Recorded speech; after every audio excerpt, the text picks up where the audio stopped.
Hello and welcome back to Lock Daddy's House, bringing you commentary and analysis of Star City Games Standard Open Dallas, Day 2 and Top 8.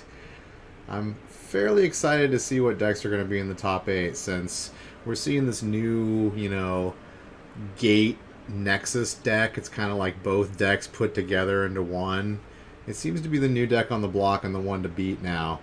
We're still seeing a lot of, mono white aggro. We're seeing a few Izzet Drakes. Still seeing a lot of Sultai. And mono blue aggro is kind of being played a lot too. So it's a little bit weird. And it looks like in round 10, we got another mono blue. So let's jump right in. Both 8 and 1, mono blue aggro versus Azorius aggro. Or, well, mono white aggro with blue splash.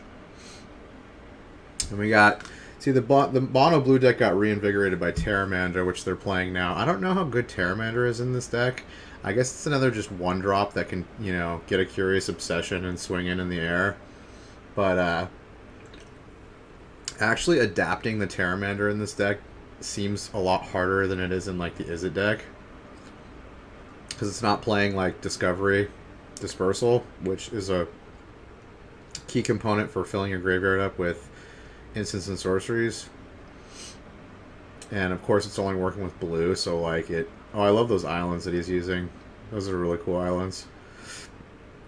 Although I think there's a black border version of that island. Maybe I'm wrong. It's a cool island though. Dig it. I dig it.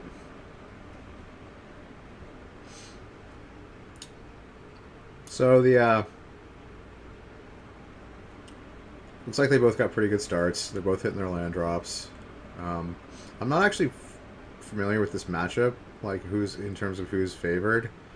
But since the mono white deck, especially before board, they probably only have like the Conclave Tribunals in terms of removal. So they're not going to be looking at any instant speed removal. So like, it's all. Oh, he countered the Benelish Warlord. Doesn't want to get him to get too much power. But the mono white deck seems to just... It could be just overwhelm the blue deck. Because the blue deck's purpose is kind of just getting one creature with Curious Obsession and just protecting it. And just like, swinging in every turn until they finally just grind you down. But the white deck just goes wide and like smashes your face for a ton of damage. So I don't know how well the blue deck does against this. I'm going to give the favor to the white deck, but I could be wrong.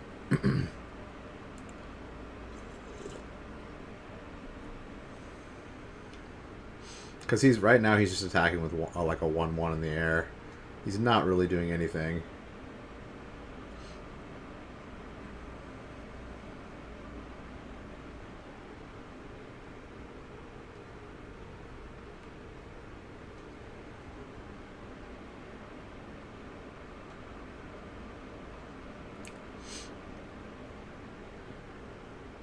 He's kind of just... I mean, they kind of sit back on defensive cards like Counter Magic and Dive Down and Spell Pierce.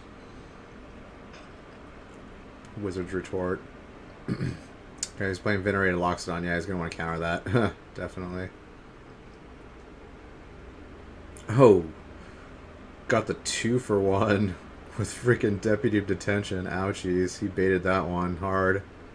Yeah, he's just scooping. Like... Like, this mono blue deck, I don't know what they do once they get, a board out of creatures. Like, they don't have, like, mass removal. They don't even have normal removal because they're playing blue. So, like, they have to counter the key cards, I guess, and just hope that they get there. I mean... Alright, so sideboard, the white player's probably going to bring in 3 Baffling Ends. I don't know about a Johnny. A Johnny runs into Counter Magic, so I don't think he's going to put a Johnny's in. I don't know if I would put a Johnny's in. Baffling Ends are definitely coming in, because basically if you can keep the blue deck off creatures, then it loses because it has to, play enchantments on those creatures. Like, it really wants to get Curious Obsession out as soon as possible and just be drawing cards with it every turn, but Takali Honor Guard, I don't know how good Honor Garden is in this matchup. I mean, it stops Exclusion Mage, and it stops Merfolk Trickster from their ETB effects, but so he might bring those in, actually. That seems decent. He'll bring in the 2 negates, too, definitely. Dovin Grand Arbiter. I don't know if he's going to come in. Maybe. Probably not. He doesn't want to run these into counter magic, but... and then on the mono blue side, maybe some number of negates are going to come in. Maybe 1 to catch, like, you know, certain cards like removal and maybe a planeswalker that he thinks he's going to board in. He might board in he might board in a Johnny. I don't know. Surge Mare. I don't think Surge Mare is really good. Fairy Duelist might come in. It's like a combat trick. Another creature that flies. You can like catch some of those. Might come in. Exclusion Mages are definitely coming in, and Trancing Melodies are definitely coming in. Essence Capture is definitely coming in. Maybe even Deep Freeze. Because he needs like ways to like deal with. No, I did not watch the finals. I'm just watching. We're just starting right now. Starting right now, Jesse. No spoilers. No spoilers. Alright, so game 2.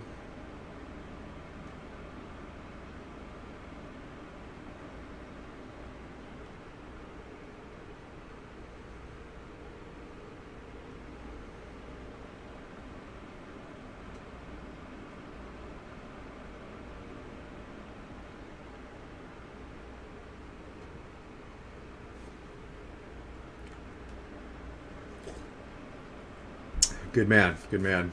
Good man.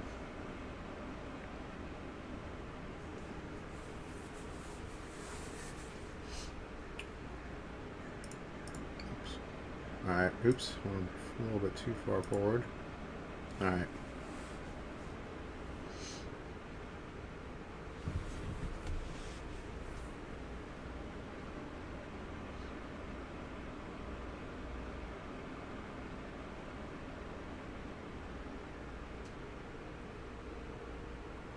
Alright, they both kept 7. Alright, Terramander, turn 1. Same as last game. Legious Landing, same as last game. Curious Obsession, okay. Double Curious Obsession. Okay, see, this is exactly what the deck wants to do. Now, he's, like, certainly in the lead now. Like, now the burden's on the white player to, you know, remove this creature. Because racing at this point seems hard for the white deck. Although he does have lifelink, he could probably still race, I don't know.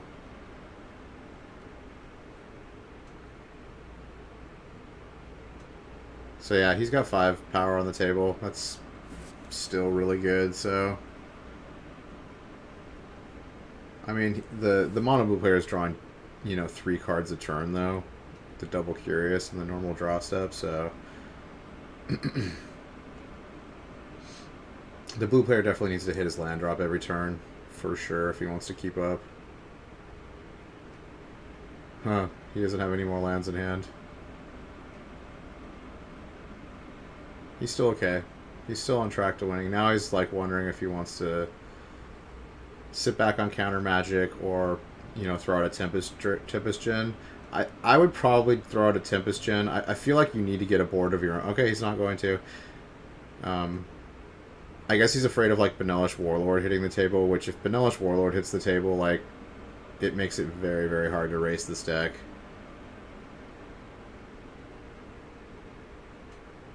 Oh, he's going to throw out Merfolk Trickster. Okay. Tap down one of the bodyguards.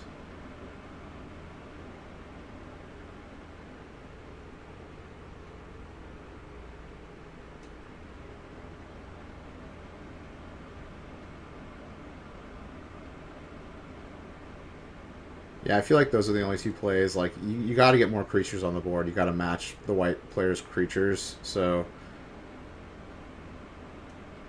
he's got to dive down also at the ready. I think he was thinking like he needs to protect the Terramander and put out a creature, so he's not gonna Yeah, he's gonna trade off with all these because he's got his win condition in the air already. He just needs to mitigate the board at this point.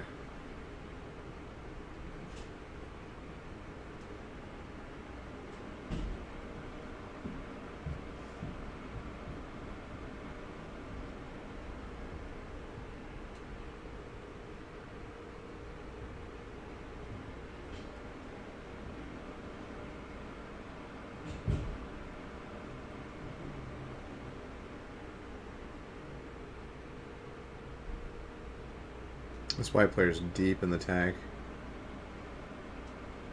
Okay, he's gonna try to do Conclave Tribunal. Yeah, that's gonna get dived down.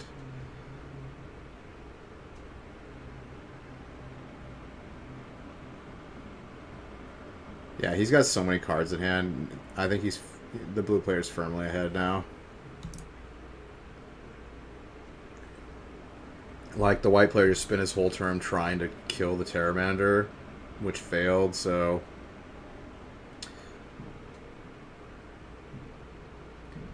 Yeah, now he's super ahead now.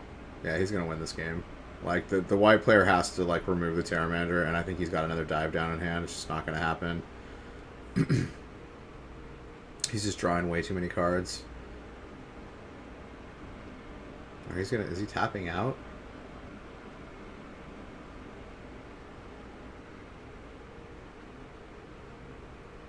He is. I guess the shields are down, so if he wants to kill the Pteramander... I guess Tannen's thinking, like, even if he spends his whole turn, like, killing the Pteramander this turn, it's like he's way too far ahead for it to matter. Like, now the white player has no good attacks. Yeah, he's just playing, like, another Legion's Landing.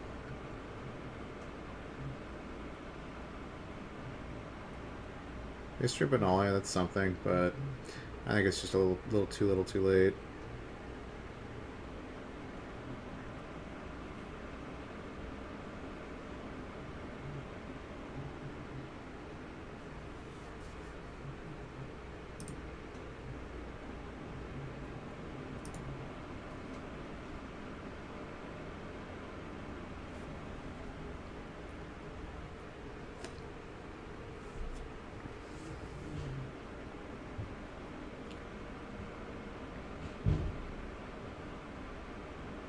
So he's calculating. Yeah, he's just going to swing in for 8 damage. Put him to 4.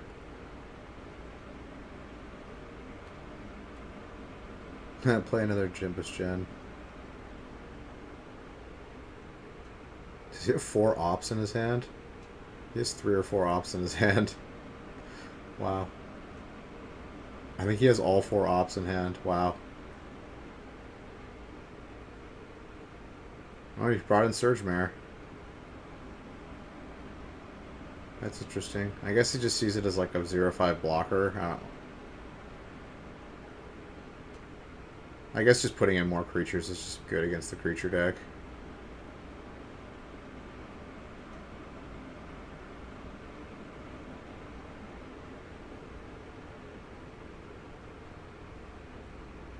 Yeah, GG.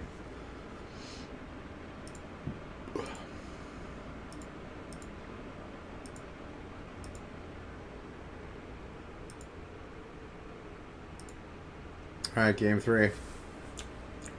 Turn 1 Legionnaire into turn 1 Storm Chaser.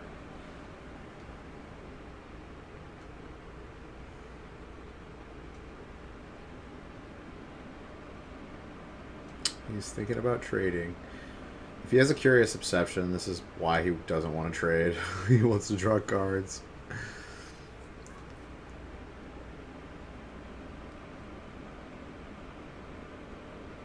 So he's probably, chances are he has Curious Obsession in his hand.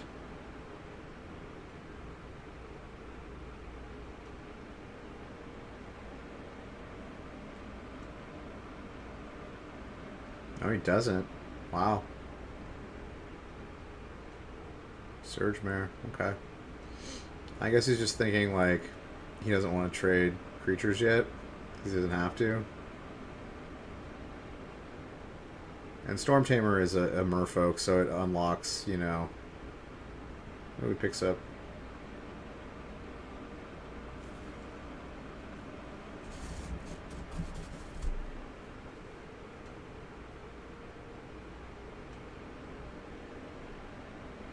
He's definitely going to cast this,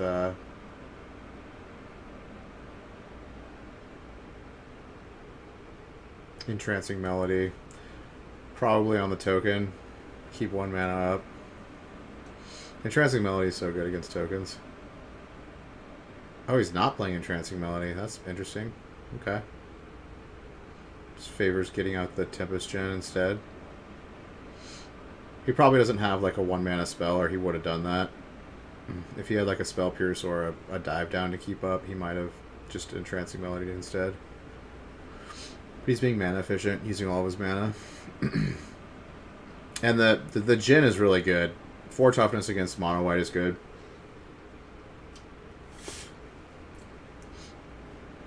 Like, very few of his creatures can attack through that.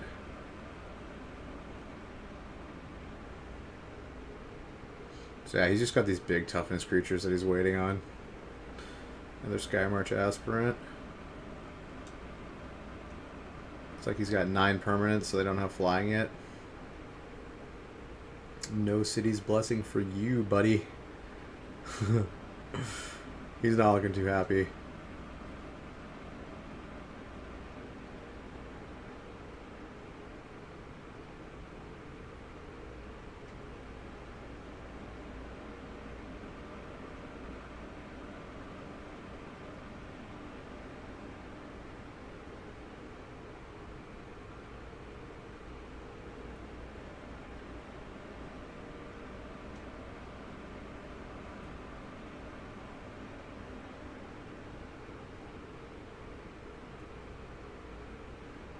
Alright, he missed his land drop. I think the blue pair wants to get up to like 5 lands at least, and just be able to like, you know, make his Djinns bigger and have mana to do, flexible mana to do things, like use Storm Tamer, use counter magic.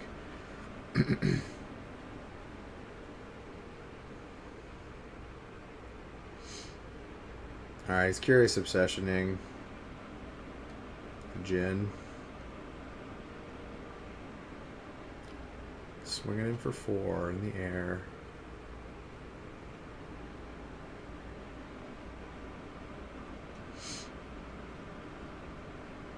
So he's hoping to draw land off this, I assume.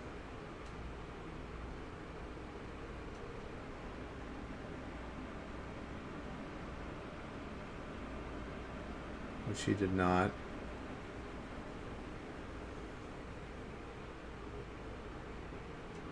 Oh, Entrancing Melody. Now he's firing it off. Yeah, this would have been really bad if he had let him keep the Knights, because they're both going to get +2/+1 right now. From the 3rd tick of history of Benalia. Benalia. It's so banal. It's so banal. Benalia.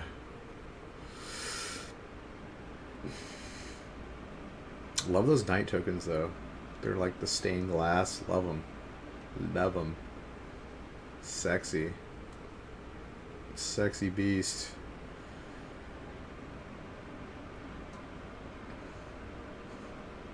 Looks like the white player's flooding out, maybe. Yeah, he's got another land in hand. He's got no blue mana. It's all plains. Ouch. Ouchies. Ouchies.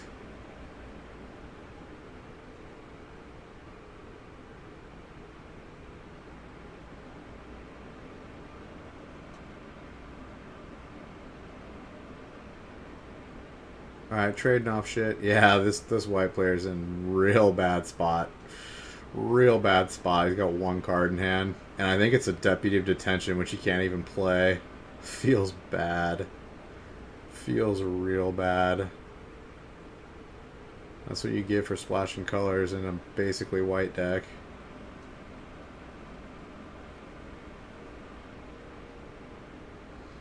Yeah, I don't see the white player coming back from this. Not with Tannen drawing 2 cards a turn off Tempest Gen Oh, he draws Legion Landing. Oh, feels bad.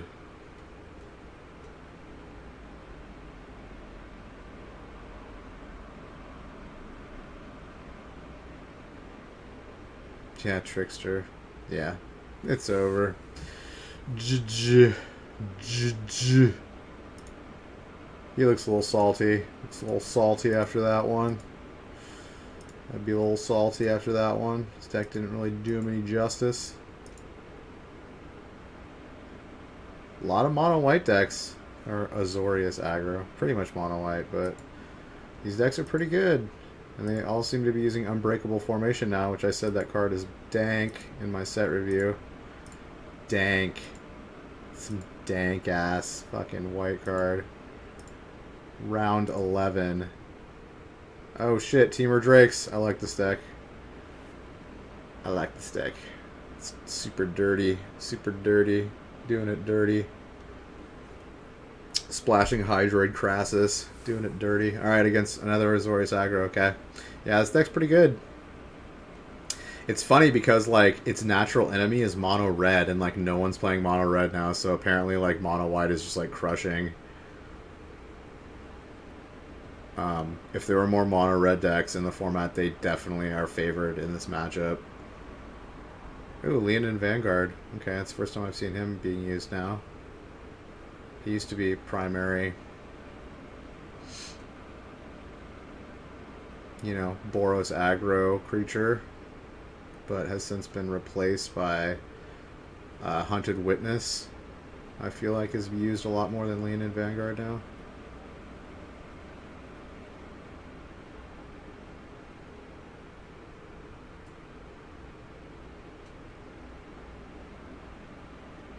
Discovery. Dispersal. Card's pretty good. I like it. Ooh, he's got a Hydroid in his hand. A little Hydroid.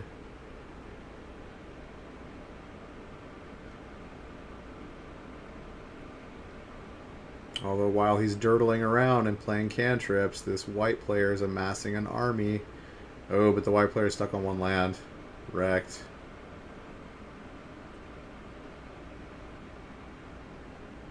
Although he's still swinging for 4.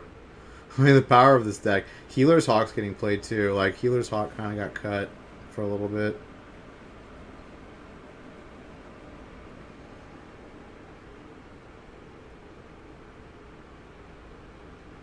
Oh, looks like the Teamer player's digging for land.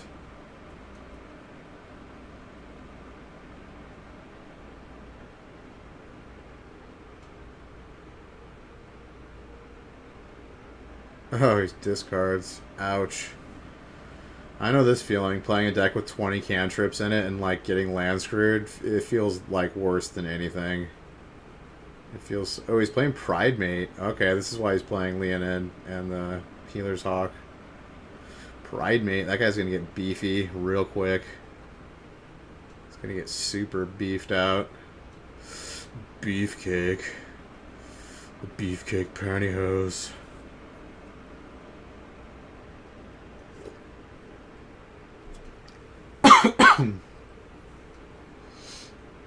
Yeah, this might just already be over. Like, there's no board wipe for this deck.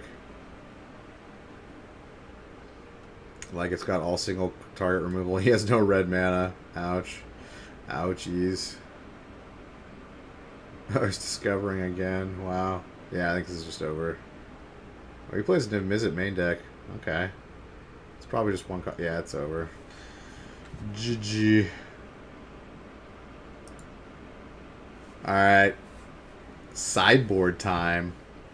For the Azorius aggro player, Tocatli Honor Guard's probably coming in.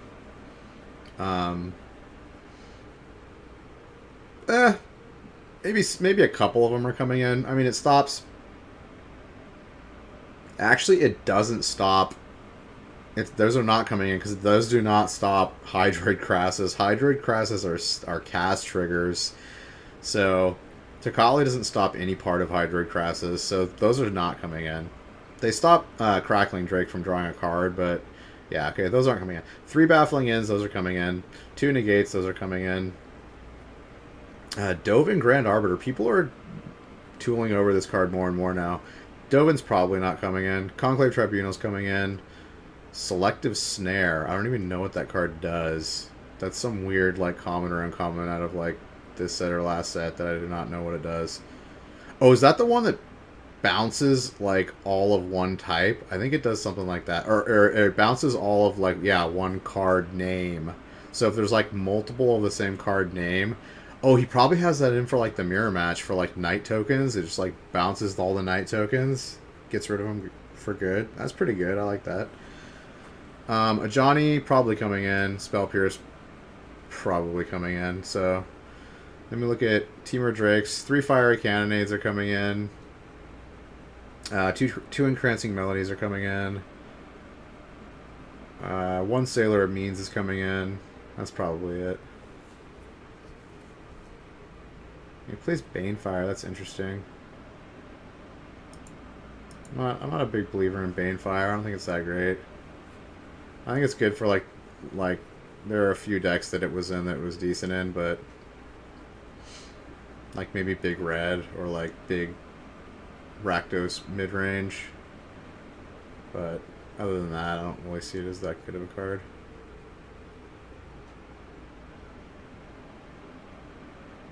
I never had much, like, you know... I think I won with it, like, one time ever. Did it ever do me actual good? Every time I drawed it, just felt like it just wasn't good enough. Pridemate coming out. He's using, like, the... Is that the Mercadian Mask Shock? No, that's the... I don't know what set that is. I'm not a fan of that artwork. I like the original artwork, the Stronghold artwork. But, I guess he's partial to that one.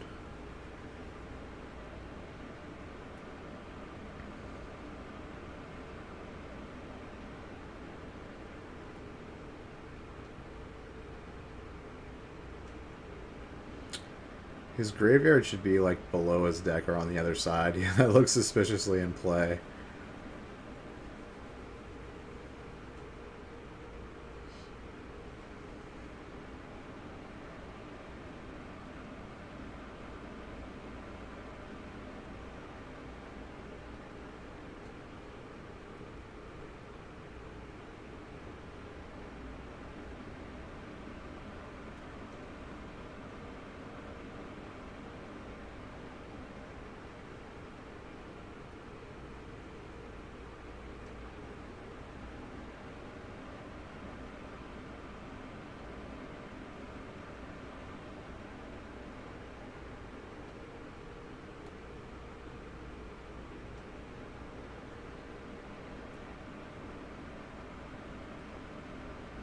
Crackling Drake coming online. Draw that card. Best part of Magic, drawing cards.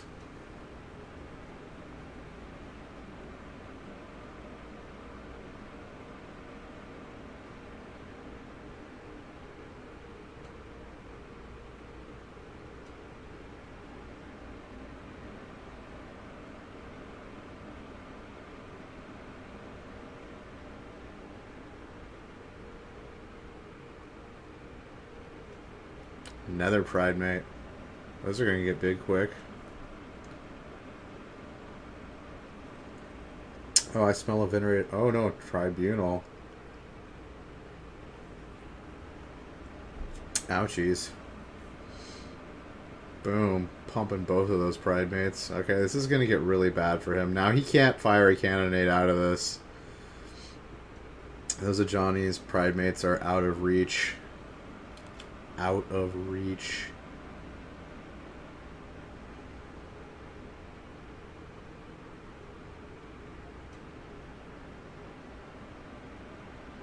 Yeah, he needs like a lava coil. He needs 2 lava coils, really. He needs at least one. He needs to get rid of one of these at least. They're going to be 4/4s next turn. Soon they're going to be not lava coilable. Okay, he's got a lava coil. Maybe he's looking for an Entrancing Melody. A Lava Coil and Entrancing Melody would be 2 great answers. Or even 2 Entrancing Melodies. Alright, he's coiling one of them. Get coiled, son. Get coiled.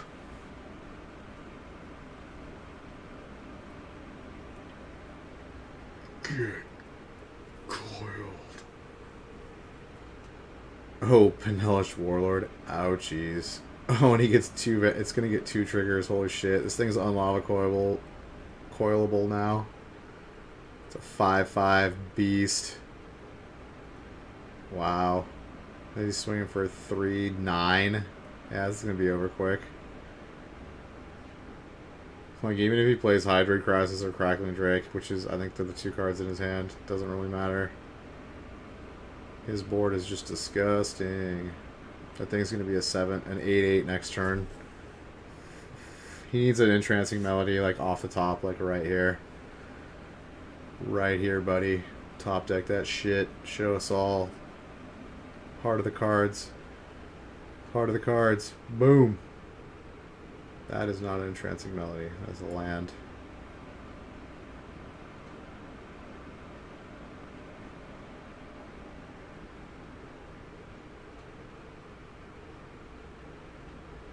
I mean, all I can really do is play Hydroid Crisis. I guess you can Crackling Drake and hope to get another Lava Coil and kill the Benelish Warlord. I don't... This is real bad. I think he's just dead. Yeah, he knows. He's in a bad spot. Okay, he's going to Hydroid Crisis. And just chump block, I guess, because that thing's going to be gigantic. It's going to be an 8/8. Yeah, he just has to chump block it. Oh, jeez. So bad. He needs, like, Entrancing Melody, like, 100%. And, like, a Lava Coil. He needs, like, both. He needs the Entrancing Melody, the Pride Mate, and Lava Coil, the Benelish Warlord. Or he just, like, loses.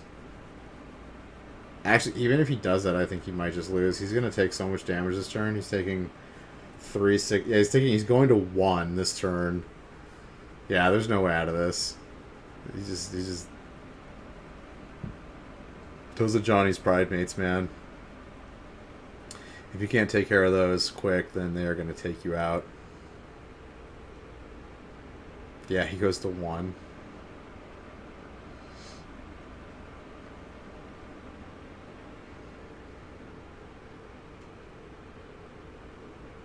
Yeah, there's no way out of this.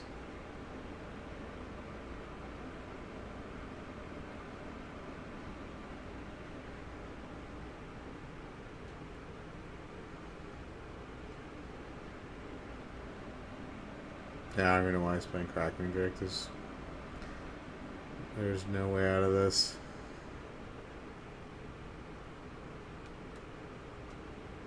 That shock would have been nice before the Pride Mate got big.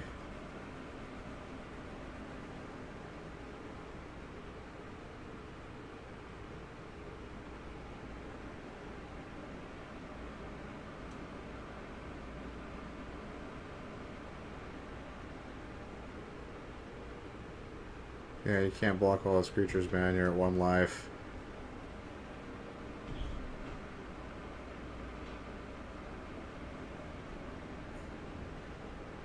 Well, he's gonna hope he won't attack with everything.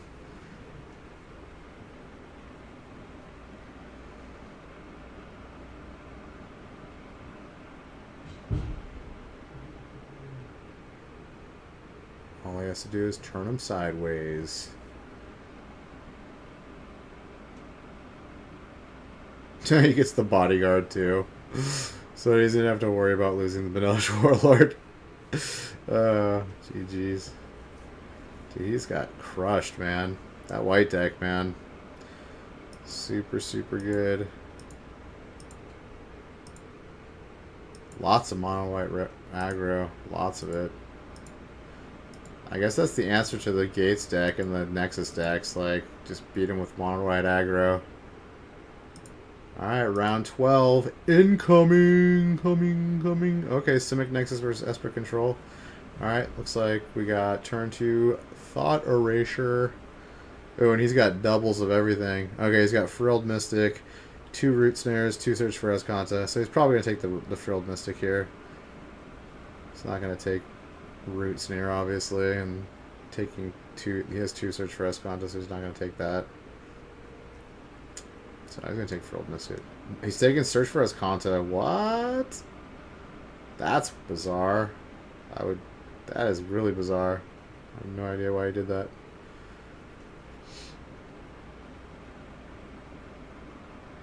Interesting. I guess he doesn't... Oh, he has the removal for it. Okay, Mortify. Yeah, okay. Okay. I see it now. I see it. Yeah, it's Memorial to Knowledge or Genius. Bringing it back. Bring back the Memorial to Genius. Make it great again. Oh, yes, he's got the old F&M foil lands where they just did the foiling of the outside. I used to have a bunch of those. I had the grain ones where there was like the Fields of Grain planes. I had a bunch of those.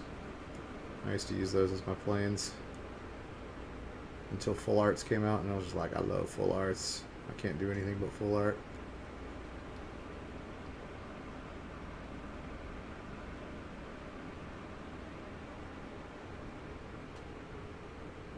Oof. Well, all Chemisters inside in response. Alright, he's got Teferi out, but this Nexus deck doesn't really care that much about it. This Nexus deck says, do what you want. My combo's stronger than yours. I will take infinite turns and you will never do anything the rest of the game. This is a pretty bad matchup for Esper Control. Because Esper Control just sits back and dirtles, and that's what. And the Simic Nexus deck says, "Okay, I'm gonna get my combo together, and you can't stop my combo once it's together." So,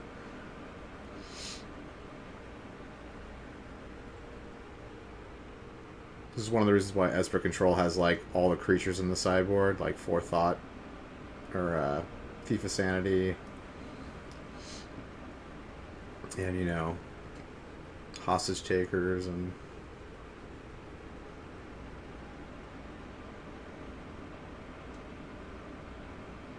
Yeah, he's just discarding Root Snares. He's like, I don't need Root Snares. I don't need no stinking Root Snares.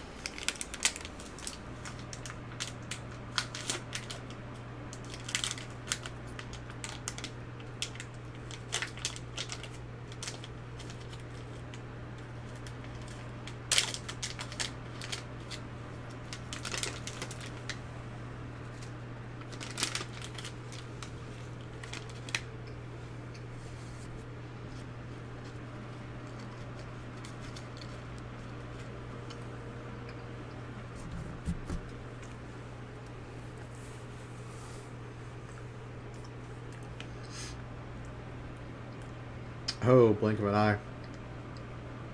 Frilled Mystic. Oh, Absorb. He's using old Absorbs too. Sweet. I respect that.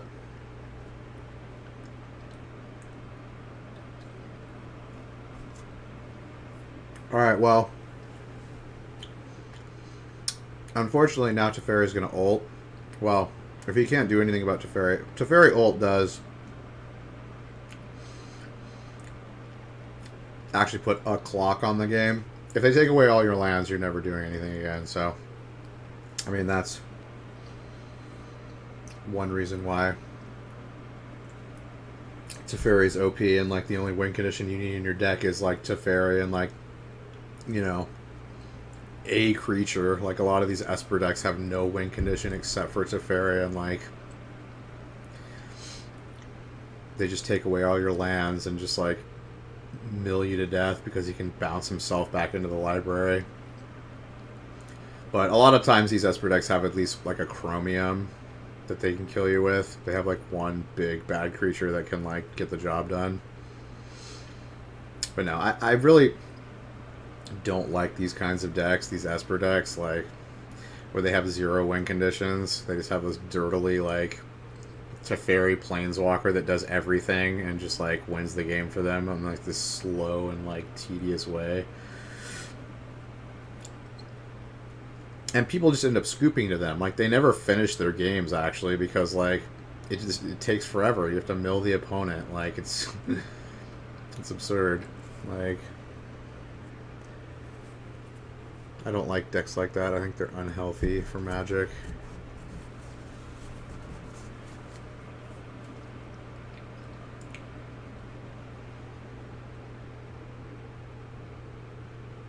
And I kind of feel like Teferi should get banned from Standard. I feel like he's too powerful for Standard.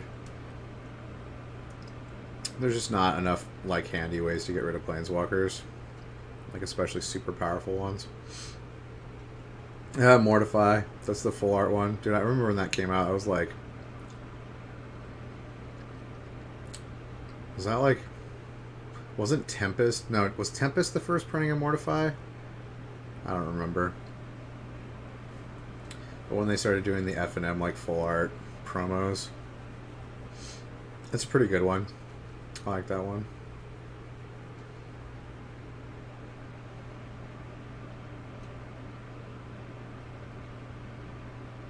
Oh shit. Is he still gonna win through this ultimate? Is he going infinite? Oh my god, if he goes infinite right here. He's got 2 reclamations out, so that's what, 12 mana. He's still got plenty of mana to get it done.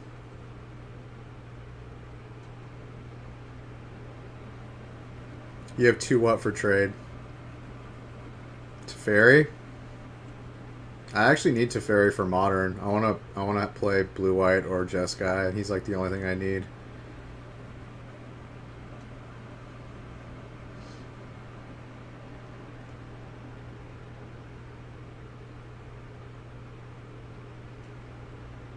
Oh. Draw 3 cards.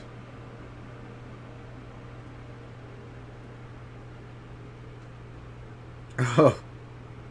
Dude, the amount of cycling this deck and card drawing this deck does, Jesus. Oh, Mortify full art, cool.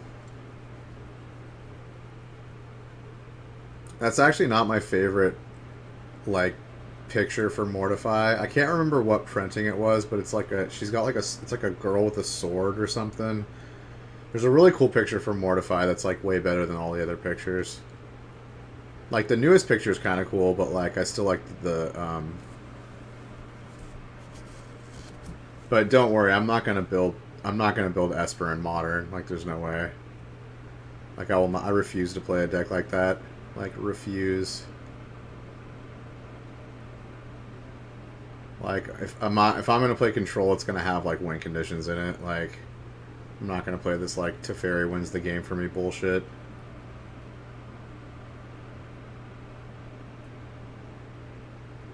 Like, I'll make Esper on Arena, but not in paper. Definitely not.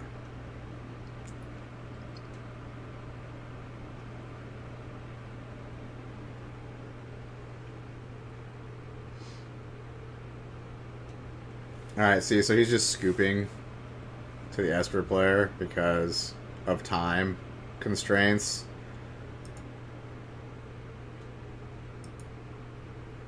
Okay. Sideboard. Nexus player is bringing in 4 negates.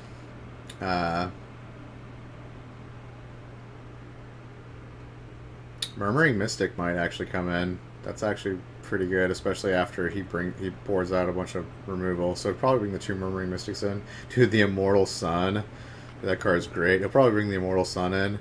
Maybe Nezahal and maybe River's Rebuke. I think those all might... River's Rebuke is more of like an aggro-y, kind of like... But it does bounce Planeswalkers, so this is a clean way to get rid of... to bounce everyone's Planeswalkers and like search for Esconta and stuff. And then... Esper player is going to bring in 4 Thief of Sanity, 3 Duress, 2 Basilica Bellhaunt, 1 Lyra Dawnbringer. Yeah. Like, all his creatures are pretty much coming in. He might even bring in Hostage Taker. Thinking that he's going to bring in, like, creatures too. I don't... We'll see. It's a little mind game. A little positioning.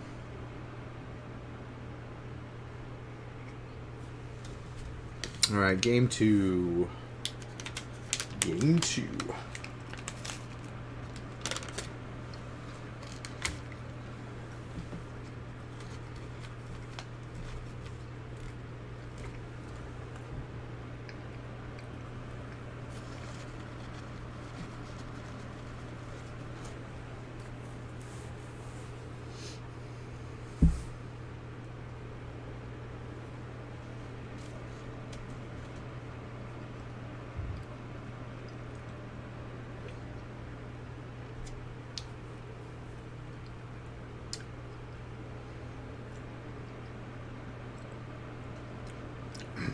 So I get the feeling there's going to be a lot of mono white decks in the top 8. Probably like 2 or 3, I would say. Like, mono white's doing very, very well.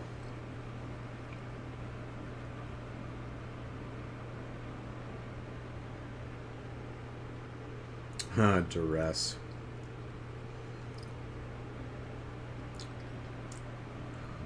Alright, he has some choices.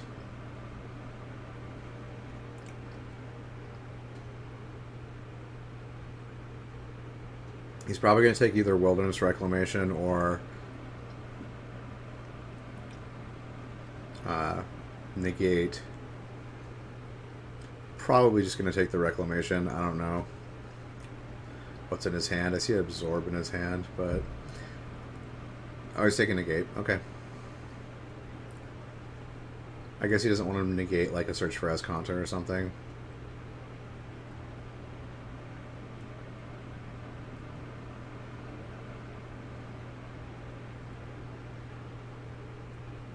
Yep, that's exactly what he didn't want him to negate. Growth Spiral, Ramp. Ramp is real.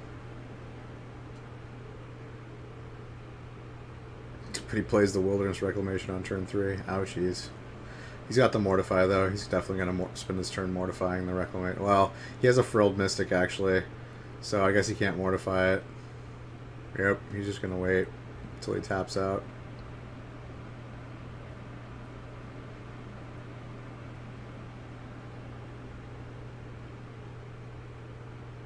Chemist's Insight.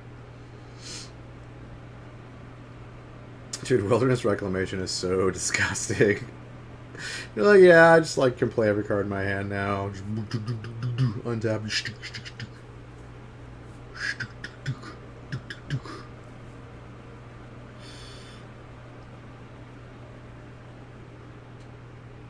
Duress. Get Duress, son. He's like, do I Frilled Mystic this? Do I really Frilled Mystic this? He's getting jebaited right now. Jebaiterated. Because the Esper player is going to play a land and then mortify it. Oh.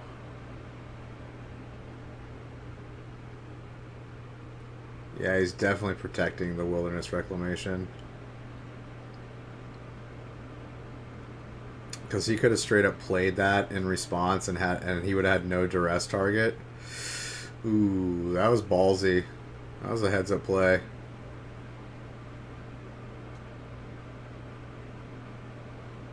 That was super heads up.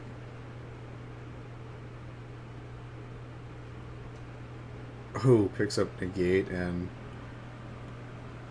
Precognition. Or Precognitive Premonition. I think that's the name of the card. Precognitive Premonition.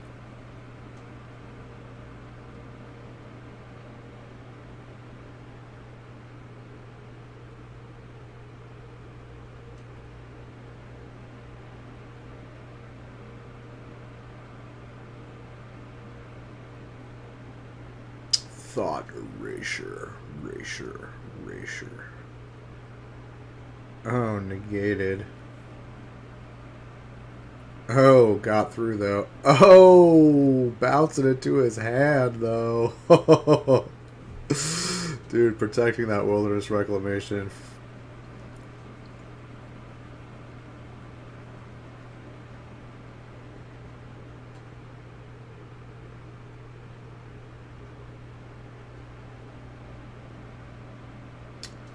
Dude, and Chemist's Insight, so good with this deck. So good.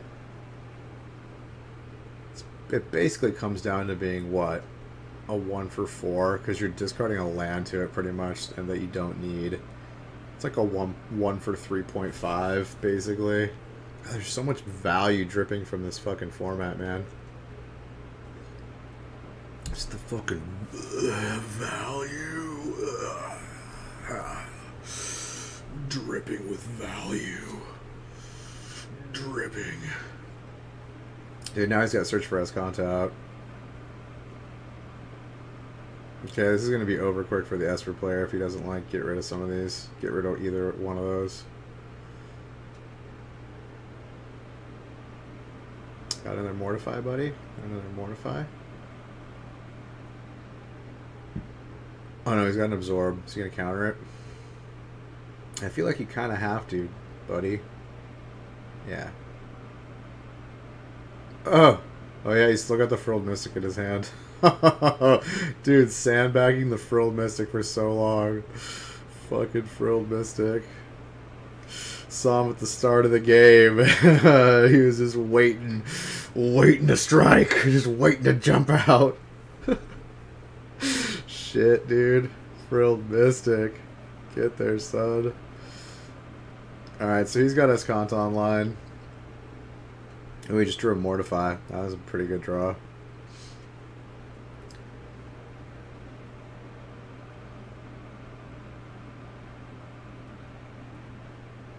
Alright, so he can Mortify with counter magic, so he's probably going to kill the Reclamation. I don't know. It's hard to say which one is better right now by itself. Maybe just the Search for Escanta is better.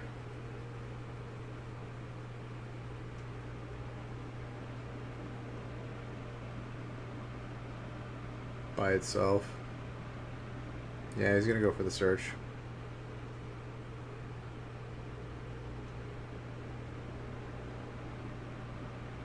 Alright, Absorb. Negate. Absorb the Negate. Alright. He's still freaking got the City's Blessing, though, and he's going to be drawing, like, what? 3 cards a turn? Yeah, this deck is disgusting. You might actually want to kill Wilderness Reclamation instead at this point. Just because he's already got the draw engine online. And then, like, without Wilderness Reclamation, he only gets to draw, what? 1 extra card. Oh, God, he gets another one. God, it's so gross. It's so gross. I think this is over. If I were the Esper player, I would just scoop at this point. Like, I don't think you're coming back at all.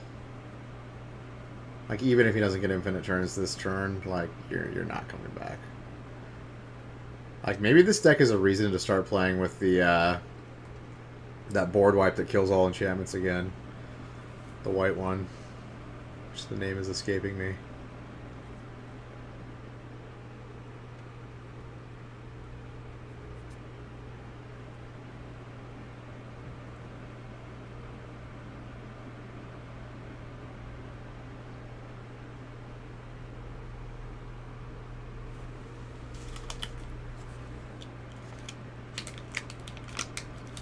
Not planar cleansing.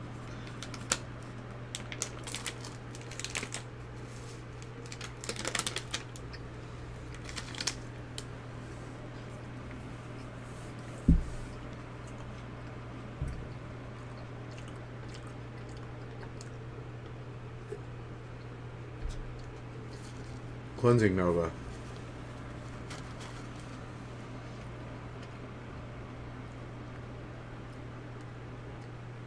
I'm surprised the Esper deck's not packing Cleansing Nova in the sideboard.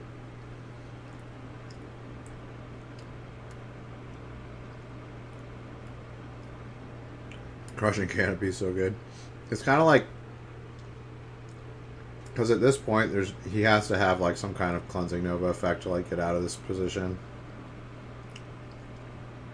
Dude, he's just gonna beat him down with Frilled Mystic. Call it a day. Just take 2 extra turns, beat him down.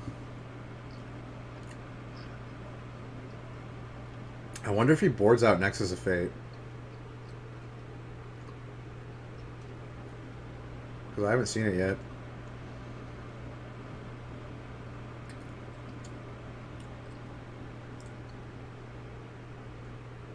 Okay, no, he has him. Yeah, he's just gonna kill him with Frilled Mystic. Fuck yeah. Beatdowns. Hell yeah, dude. Every Frilled Mystic gets its day. Ugh.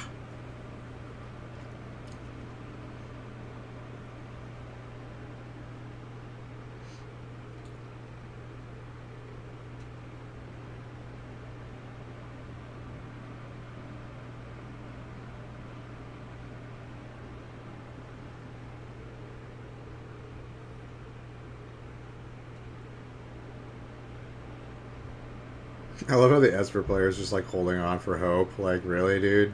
Like, he scooped to you in game one, and you're not gonna scoop to him?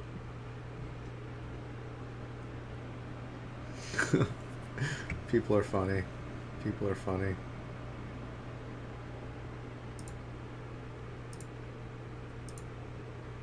Alright, game three. Game three.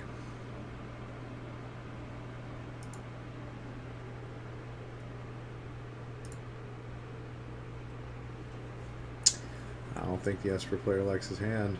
Oh, he's a mold to 6. Moles are never fun.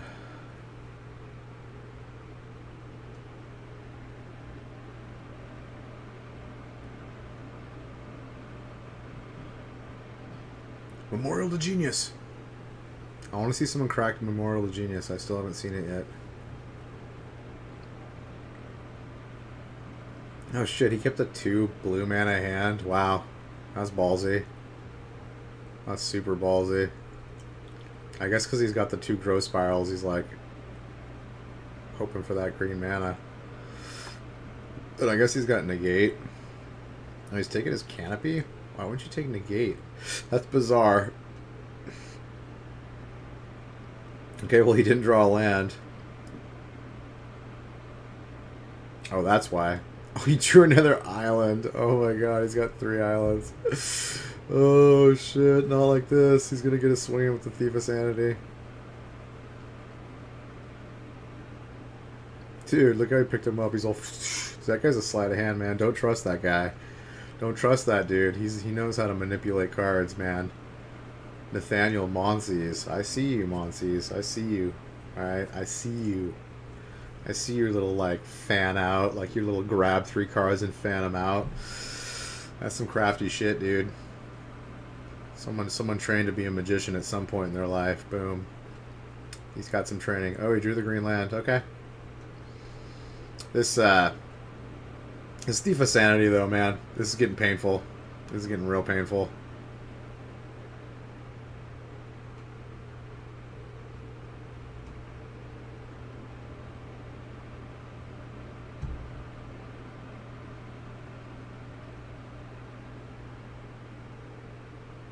Really? I would negate that. I guess he's got 2 negates.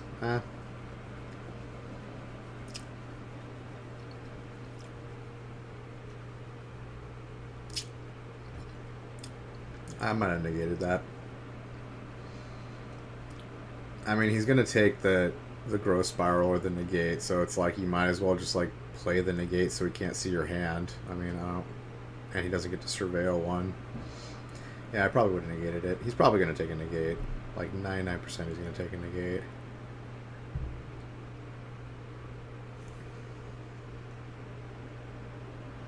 It's not like... Oh, he wants to Chemist's Insight. Okay, that's why. I guess that's why.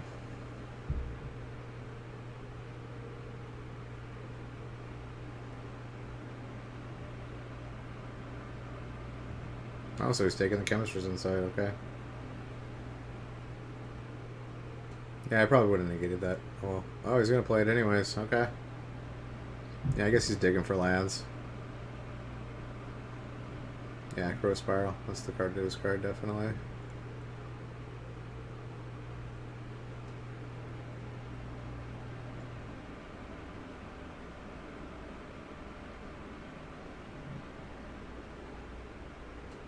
Oh, he's just playing 2-color.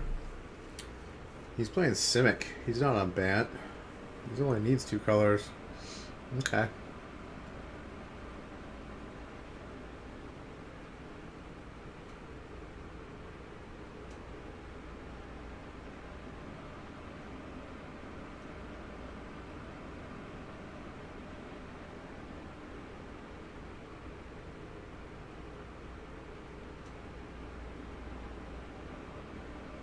Oh, he was thinking about getting that Wilderness Reclamation. And then he's like, wait a second, I can't use that card.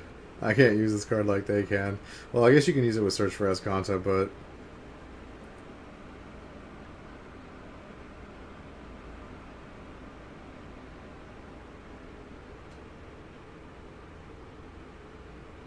Alright, well the Esper player is missing land drops now, so he might actually be able to come back from this. But he's probably sitting on counter magic. At least a couple counter magic, maybe one, maybe two. Yeah, he's got a negate in hand. He's still missing land drops though.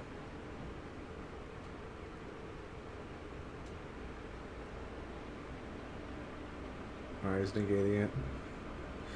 No time walks for you. No time walks. You get no time walks. That's the full art negate. That's a pretty cool full art negate. Although I really like the negate picture that came out of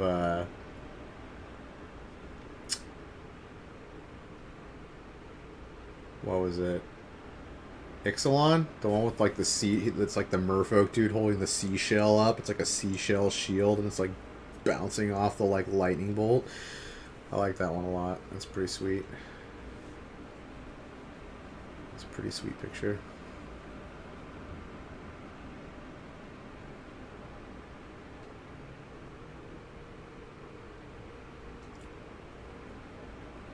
Damn, dude.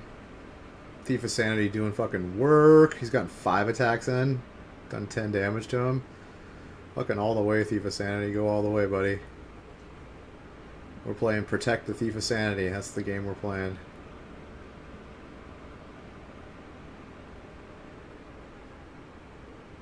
Oh, just drew a land. Yeah, this is not looking good for the Nexus player. Oh, grabbed too many. Failed.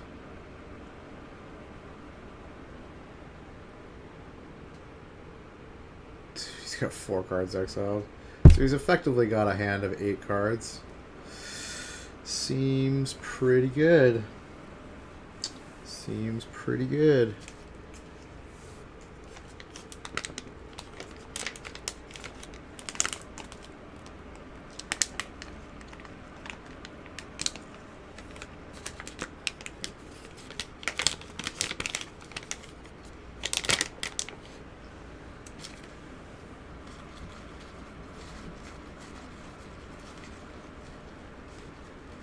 Alright, he's got Search for Escanta. That's something.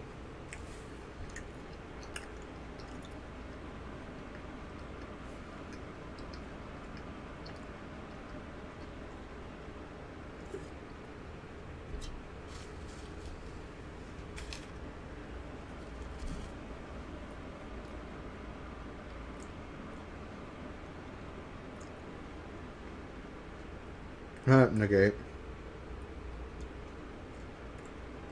So, like, let me use your negate. Well, I'm going to negate your negate.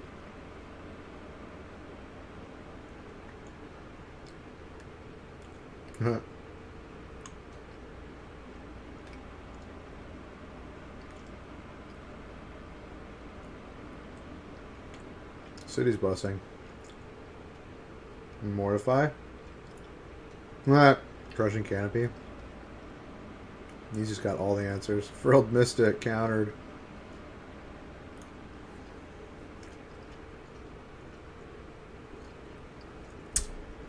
Mortify. Oh my god. Yeah, I don't see the Cynic player winning this. Thief of Sanity, too strong. Too strong. The force is too strong with this Thief of Sanity.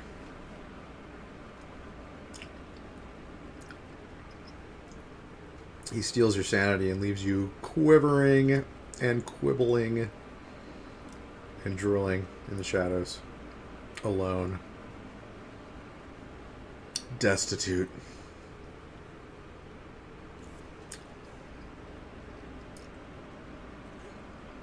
Wait, he didn't have a Mortify? Wow. Dude, getting in there with Frilled Mystic. Let's go. Getting fucking in.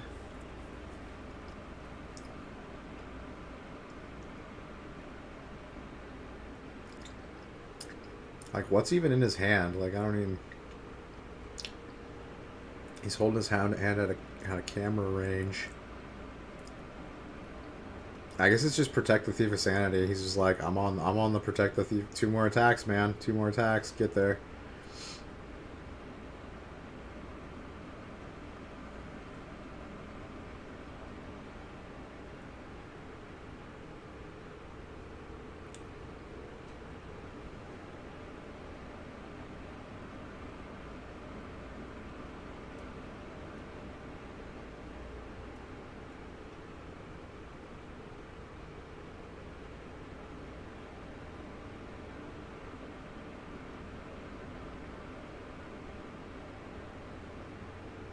Got another negate.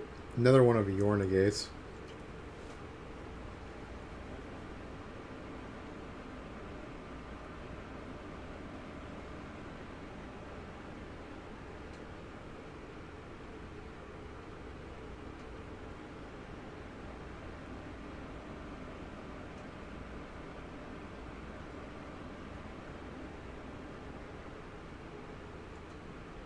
Okay, I think every negate has been played out of the Simic deck now.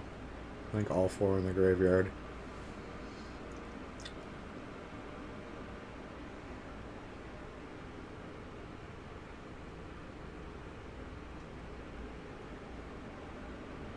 It is successful. Huh. Wow, is he going to actually come back? If he comes back, I'm going to be very, very surprised.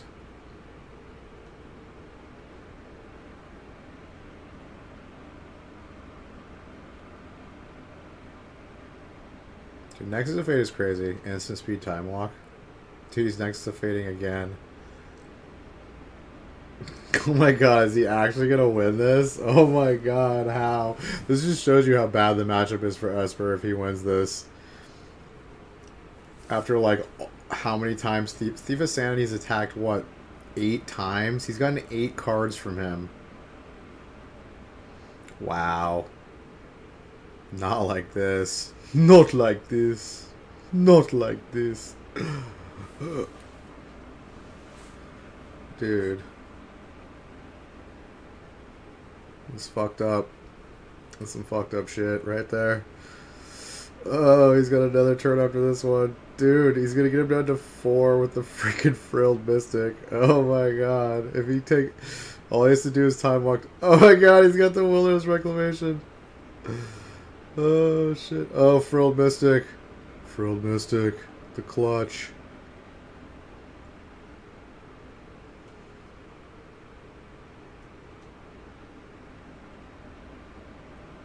He has another one. Oh my god. Nexus of Fate. Oh my god. How is he winning this? How? How is... Oh my god, he won! What was in his hand, dude? Oh my god, he's so pissed. Look at him, dude. He's so pissed. He's so pissed. Dude, I would be so pissed too. I would be so... Like, how did he win that? He attacked him 8 times with Thief of Sanity. 8 fucking times. Like, what? And he had like 6... He had like 5 cards in his hand. Like, what was in his hand? Like, was it just like trash that couldn't interact? Like, damn, dude. He must not be able to pull out like all his bad cards in the matchup. Damn, dude. That is messed up. GG. GG. Dude, that Esper player was pissed. I'd be pissed, dude. I'd be super pissed losing after swinging in 8 successful times with Thief of Sanity. Wow.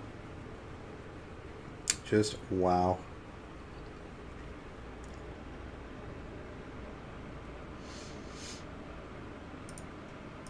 Alright, we'll see. Okay, mono is mono blue. Dude, is he going to beat another mono white deck?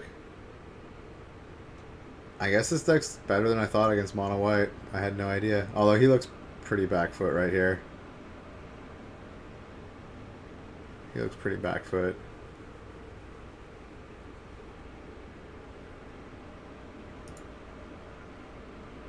Is it 5 life? Yeah. So he can't win this, can he? Oh shit! He's got a bunch of creatures out now, but they're all pretty weak.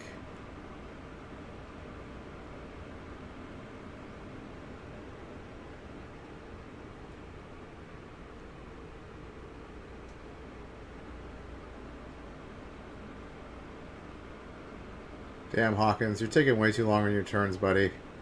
It's been like a minute. You've been thinking about this attack for like a minute. More than a minute. Yeah, people need to get watched closer, especially when they're on feature matches. Like, you need to, like, rate of play. Like, I mean... It's much easier to see on time when it's fast, you know, faster speed. But, dude, this whole sequence of events has taken, like, 2.5 minutes, 3 minutes. I don't know.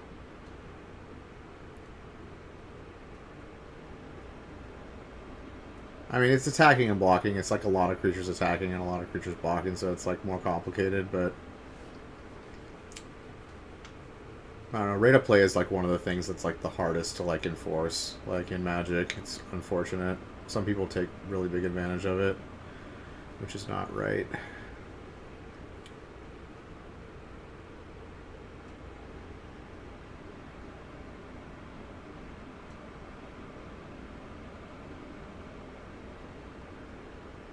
Dude, he's going to 1.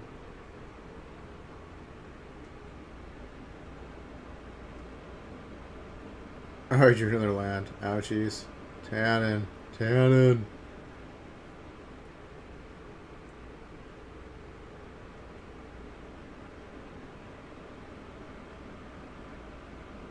That's 7, 8, or 12. Can he win? Oh no, dude, he's got 0 instants and sorcerer. Dude, it takes 8 mana to adapt that. This is why I don't think Terramander's that good. I don't see that. Like, this is so late in the game, and he still can't adapt this guy with 7 lands in play. Like, what? If he could adapt that, that would have been game.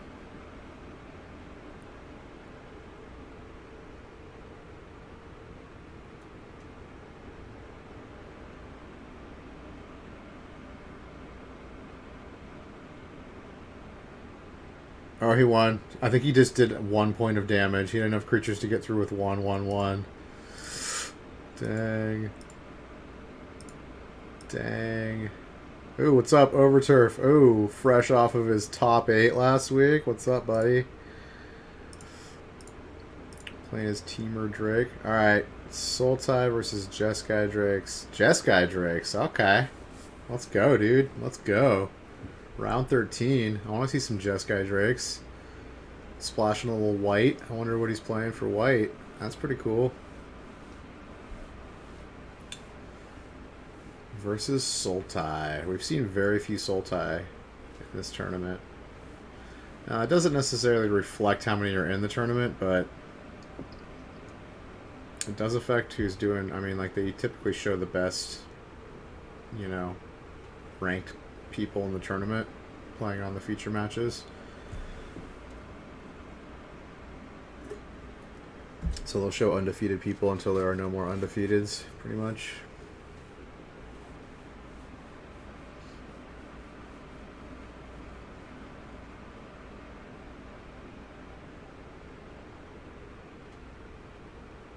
Oh, Coil, that Incubation Druid, get out of here. Get out of here. Incubation Druid is dirty. Oh, Hydroid Crassus. Hydroid. It's the Hydroid. It's like a jellyfish, snake, lizard, something, monkey. And it's funny because, like, none of the things that it is actually fly. So it's like, what, like, come on, design team. What are you talking about? One of these creatures needs to fly, right? Because it's a flying creature? Yeah.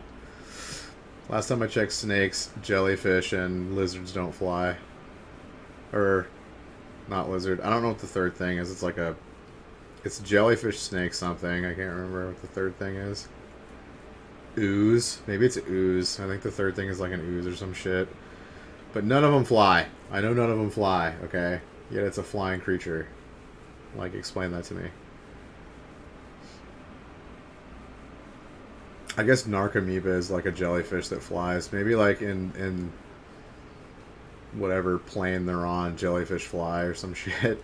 Because Narcomoeba just got printed last set, right? Yeah. In Dominaria, or in Ravnica. So I guess jellyfish fly in Ravnica. So I guess that's what I'm going to go with right now. That's what we're going with. That's what we're going with. Alright. So this matchup is not good for any kind of Drake deck. Like, this matchup's just not very good. Like, I've played this matchup a bunch. It feels bad. Because they've just got, like, all the good removal. We've got just, like, you know, Lava Coil and Shock. Although he's playing Jeskai, so maybe he splashed white for, like, removal. Maybe the white's in there for removal, I'm not sure. I haven't seen a single white card yet, though, so Maybe it's just for... And then they get Vivian Reed also, which is just like... Vivian Reed's disgusting. Kill all your flyers.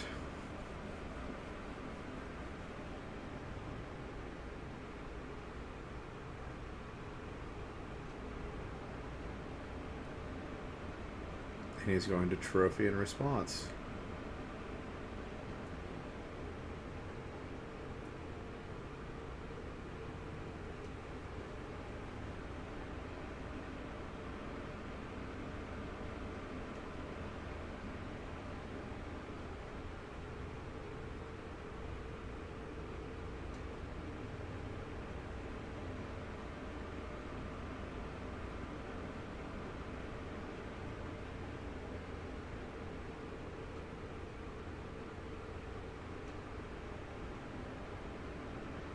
Yeah. Rock Daddy! We've had some pretty good matches. We've had some pretty good ones. I don't think it compares to day 2 last weekend, but pretty good matches. Alright. Oh, he's got Cleansing Nova. Okay. So he must have the white in the sideboard for this particular matchup. Because board wipes are the best against this Sultai decks.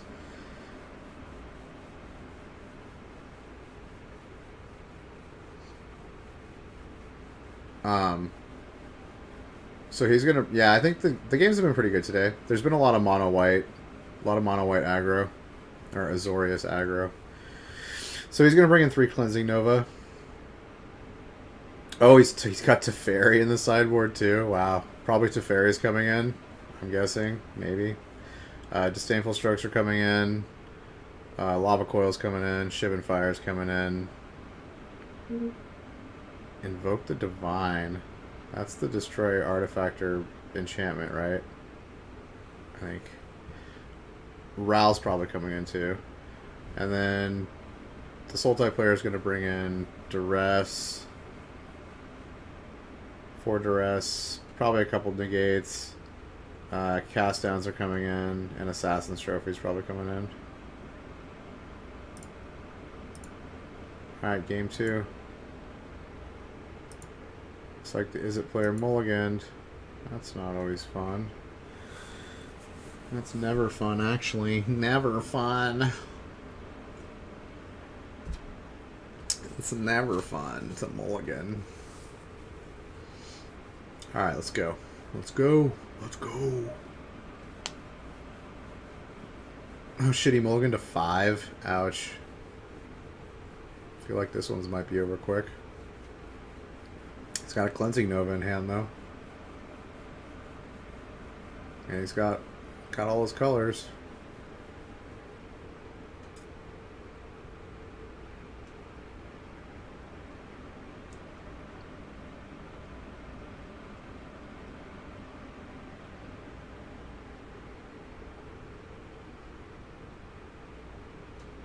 God, it's so disgusting, dude. Like, their deck is just, like, all ETBs. Like, it's just so, like every single freaking creature in your deck has an enter the battlefield effect. And then just, like, their curve out. Like, turn 1 Llanowar Elf into turn 2, you know, Wild Growth Walker into turn 3, like, Jade Light Ranger, or, like... It's just disgusting. Like, look at this. He's got a 4-3 and a 3-5 on board, and 26 life on turn 3. Like, that's just disgusting. Disgusting. Alright, so he just chartered a course again. He's definitely looking for the 5th land. He needs to Cleansing Nova this shit down. Oh, he's not going to. He's just going to Lava Coil? Okay. I guess he just can't afford to take another, like, 7 damage to Hybrid Crassus. Yeah, so he's pretty much only going to get a 2-for-1 out of this Cleansing Nova. Assuming he plays it this turn. I guess he could wait 1 turn. Nope, looks like he's going to play it now. Oh, he's playing Teferi, okay. And he's got a lot of powerful cards in his hand, like, to be sure. But, I mean, Teferi's just going to die right here, isn't he? So you basically just like...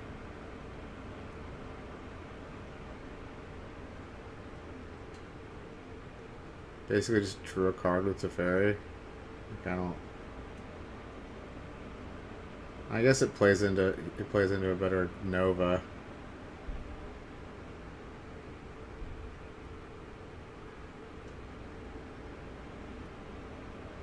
Wild Growth Walker is so disgusting.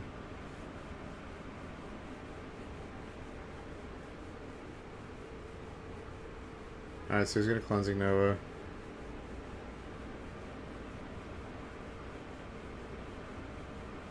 He's still got like 5 cards in his hand. Oh, he looks like he's flooding out a little bit. He's got a Chupacabra and like 2 lands in hand. Okay. Guo Quan Q-Lim!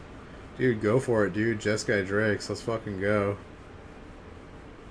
I mean, he's got a Niv Mizzet in hand. He doesn't have enough blue mana to play it, though. He only has 1 blue mana. He's got 2 Clifftop Retreats and 2 Sacred Foundries in hand and a Mountain. He has 1 blue mana. Yeah, that Niv Mizzet's going to be very, very hard to play. Yeah, bye-bye Niv Mizzet.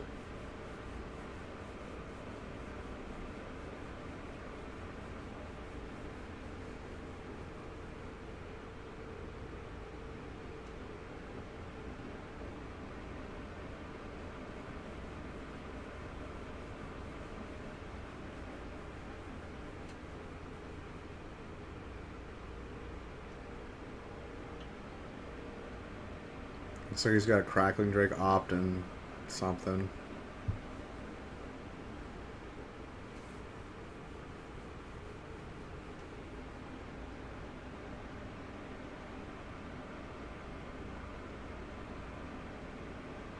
But now he's just gonna get Chupacabra. Like this, just the Drake decks just cannot keep up with all the fucking bullshit ETB that these Sultai decks have. It's just like, this is like every card they play is a 2-for-1.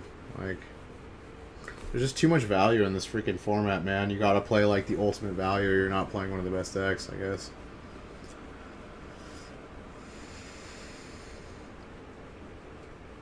Or play mono white.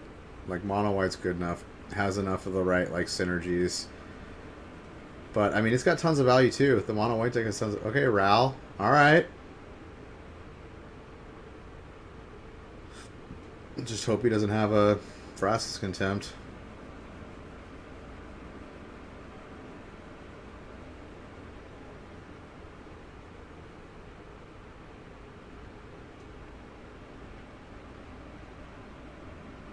Or Assassin's Trophy, like both of them kill Planeswalkers.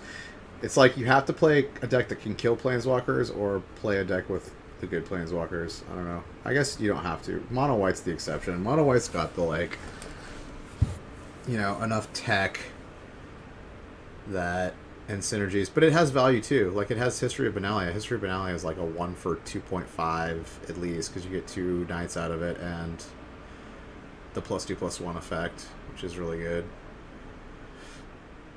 So it's like a 2.5 for 1. But the rest of the cards in its deck are basically just 1-for-1s.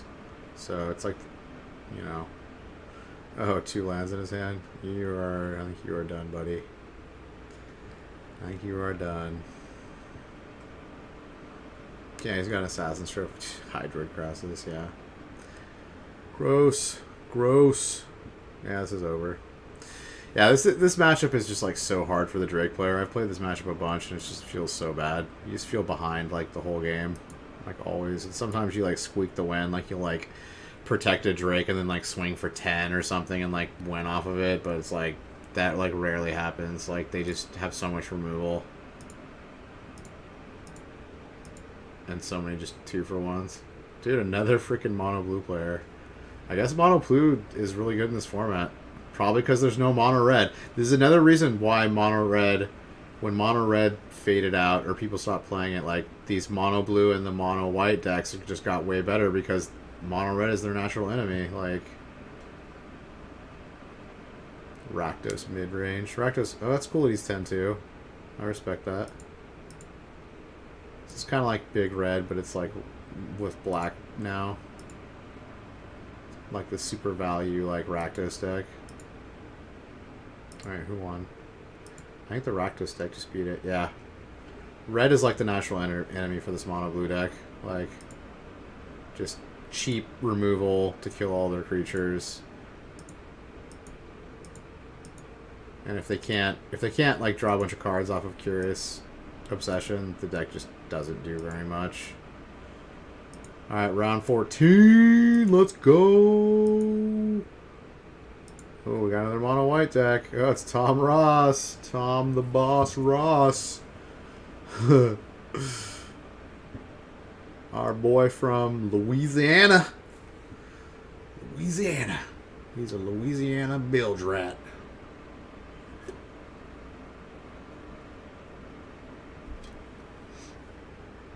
What? Legend of Gamers is closing at the end of the month? What? That sucks. Horribly.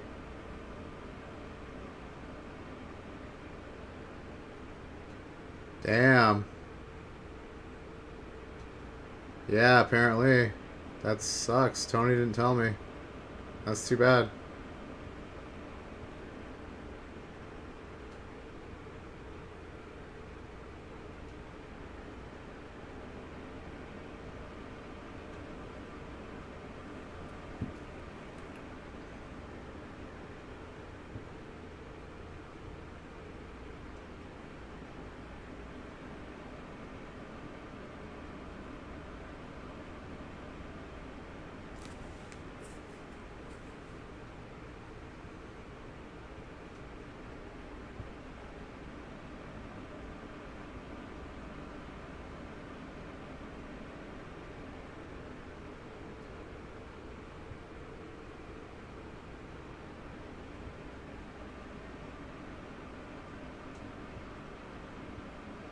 Alright, so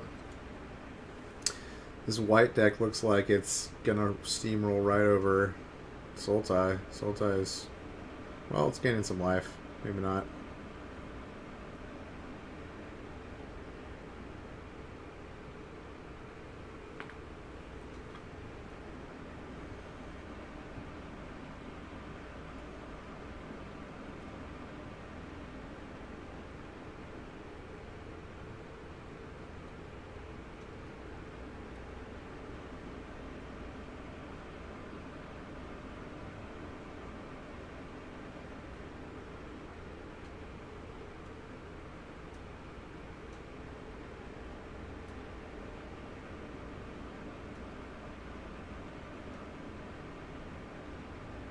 So now he's going to run into a 3/5 Wild Growth Walker. Everything's a beast. Wild Growth Walker is a beast. Card is bonkers.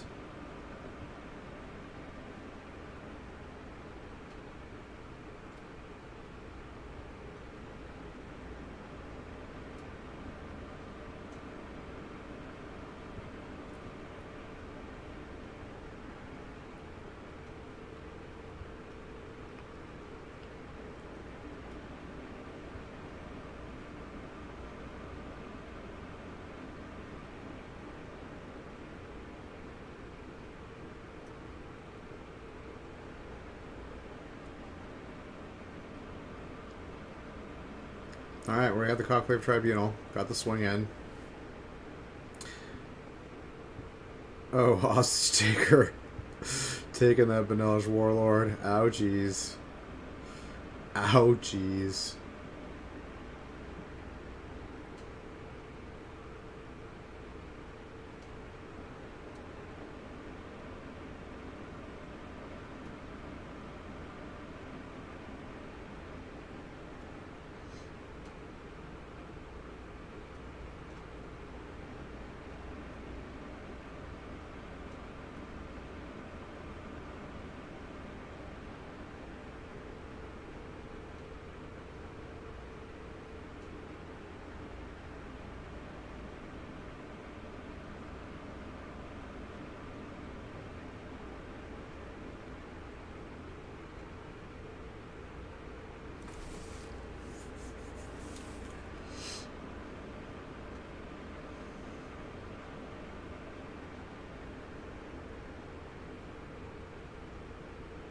Finality. Ouch. That darn soul tie.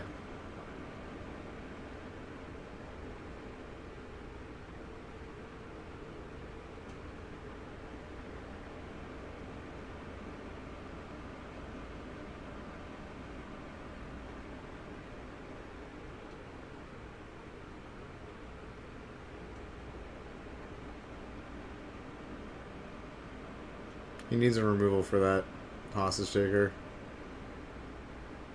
Yeah, he's gonna play the Benelish Warlord on his turn. This is not good.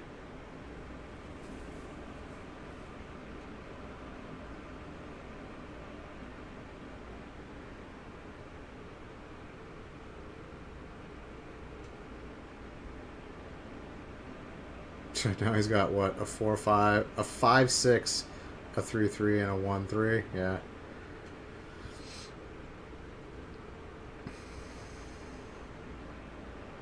I mean, he's still got the token creator. He's still pumping out 1/1s every turn, but.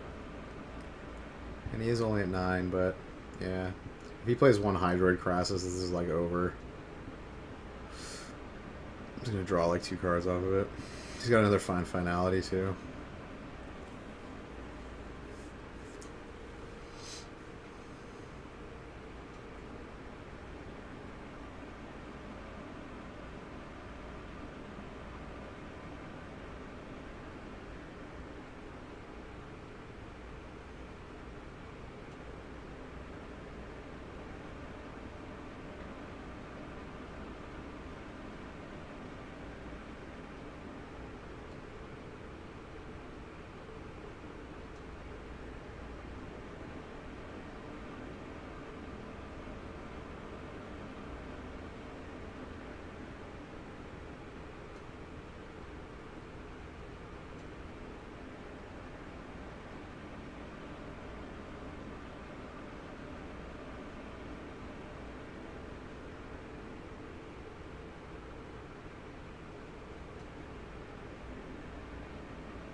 Tom the Boss Ross, you gonna figure it out, buddy? Figuring it out?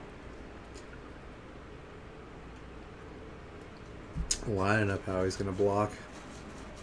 Lining it up.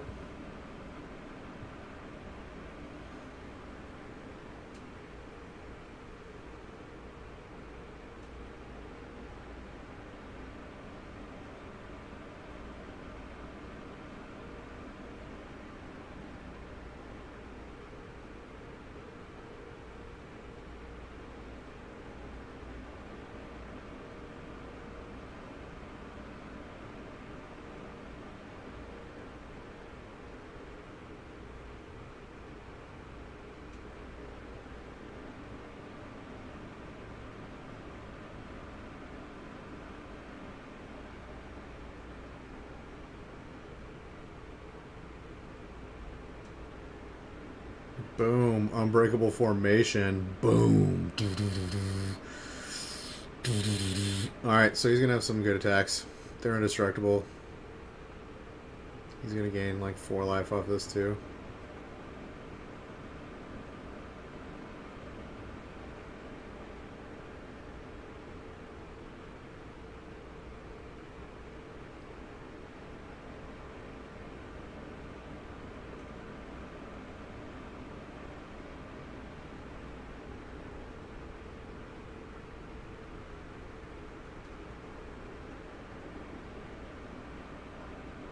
Oh, we can't activate the ability because of Tithe Taker. Get wrecked.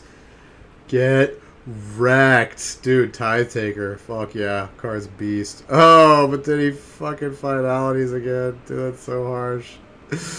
Oh, Tom Ross. He had a glimmer of hope. But then it was crushed.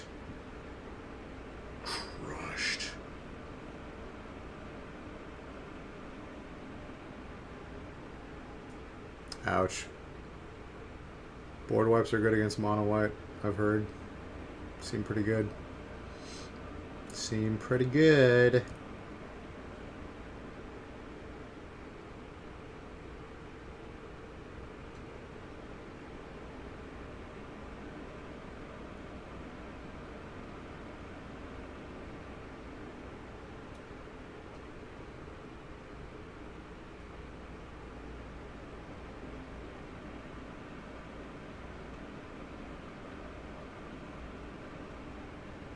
Ugh. Yeah, this is over. That Hydrid Crassus sealed the deal, I believe. I believe it sealed the deal.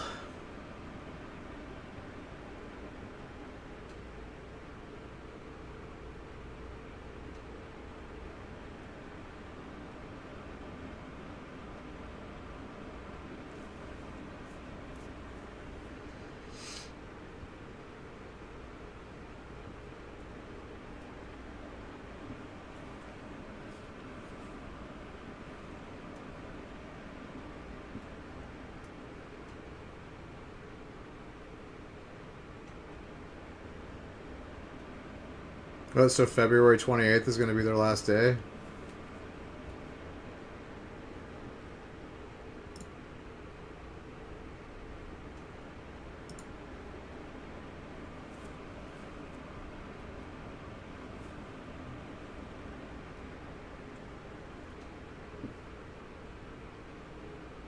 Yeah, I don't think Tom Ross is able to do anything.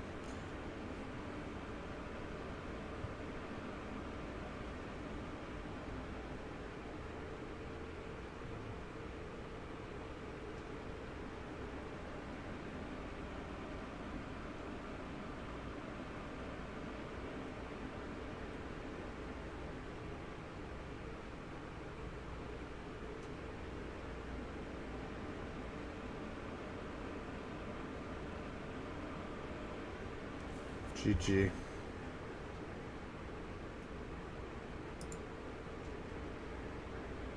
Alright, so Sultai is going to bring in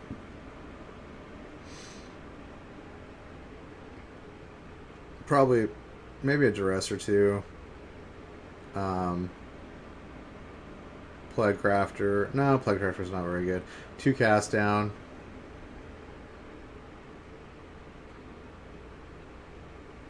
Cry of the Carnarium and Assassin's Trophy are coming in, and then for mono white, Baffling Inns are coming in.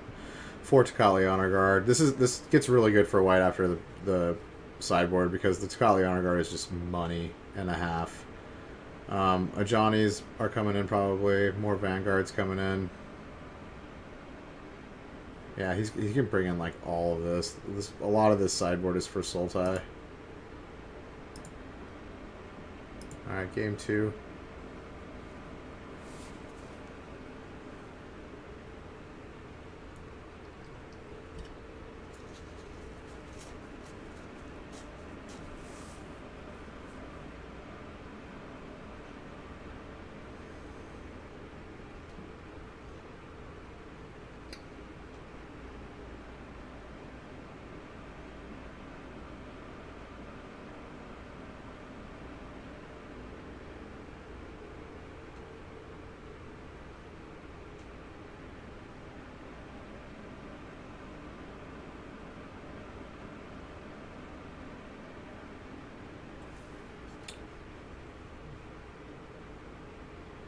Looks like he mulliganed. Alright, we going. Dauntless Bodyguard. Go. Lana or Elf.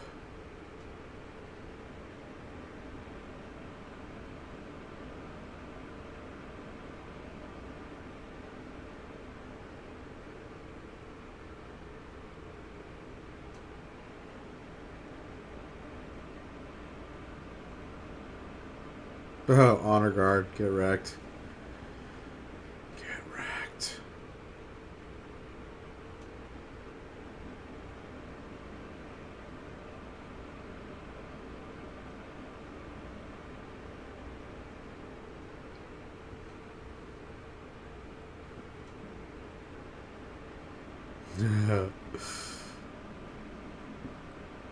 Takale. Little landing of Legion. Haunted Witness. Go.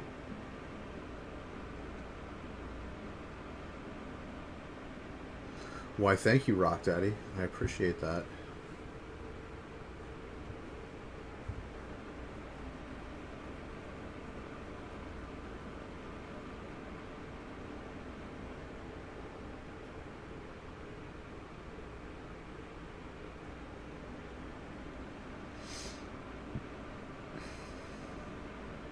Even though Wild Growth Walker is just a 1/3, still a good blocker.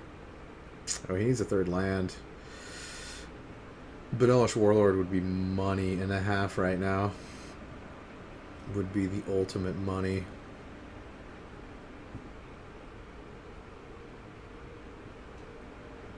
Ah, Hoogland. Yes. The Hoogles. The Hoogles.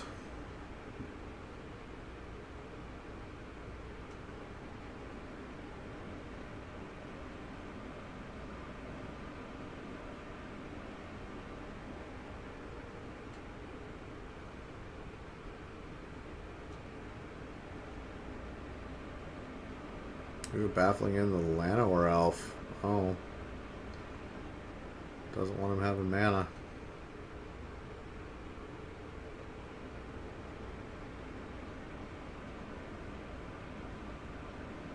Oh, he drew a third land. Okay. Okay.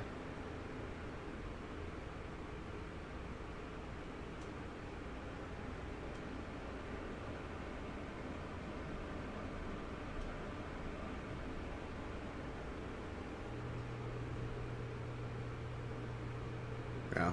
Swinging with the team. Dude, Legion's Landing's so good. Get that extra mana. That token maker.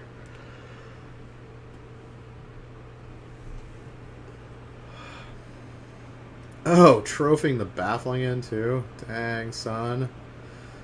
Dang, son.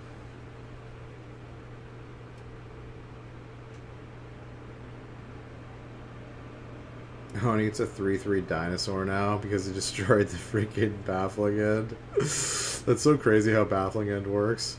Ugh, so bad. Dude, he's gonna kill. Oh, God, Jebaited. Jebaited so hard. Feels bad. He's gonna kill the Honor Guard now and just get free block. Dude, kill the bot.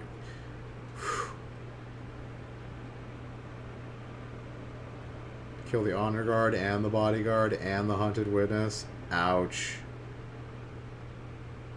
Feels real bad.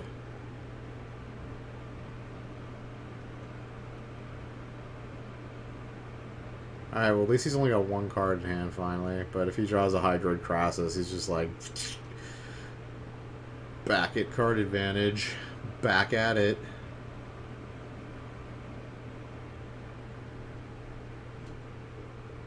Yeah, I think this Sultai deck is good against every deck.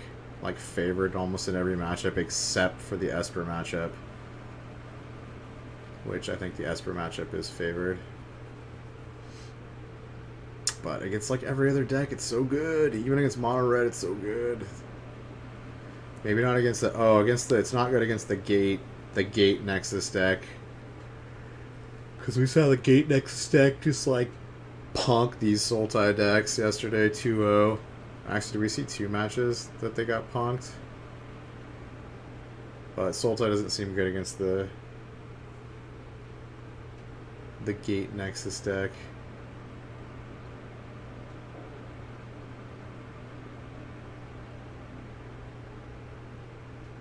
Yeah, this is just... He had Jade Light Ranger. Ouch. And he's got a Fine Finality in his hand, too. Jeez. It's disgusting.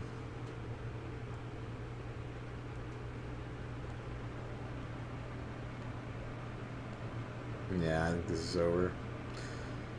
Tom the boss, buddy. You put up a good fight. Put up a good fight, bruh.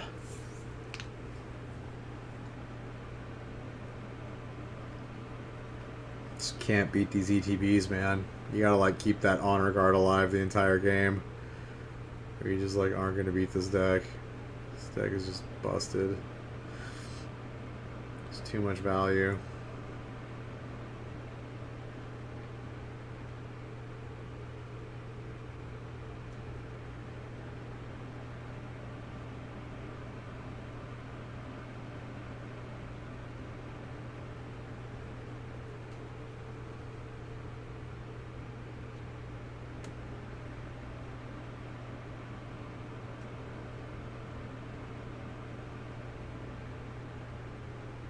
He's like, might as well just shock it in. I'm at 33 life. You know, why not?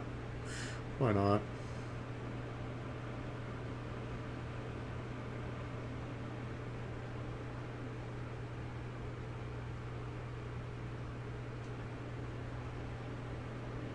Sure.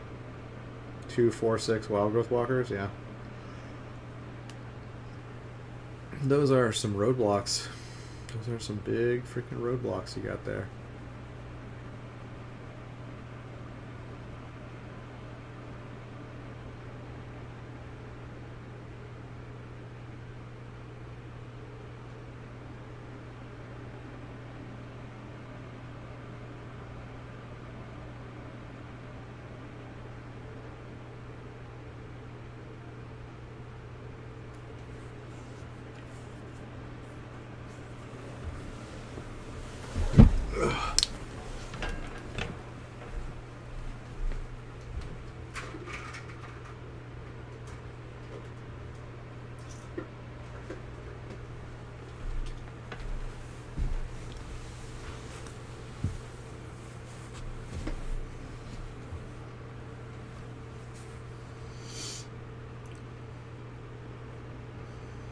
Alright, Tom Ross hasn't given up, though.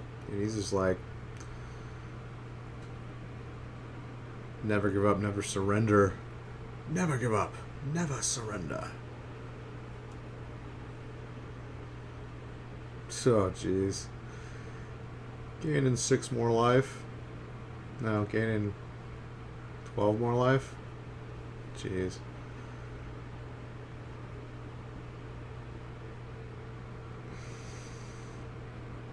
At 42, and those things are 6, 8. Yeah.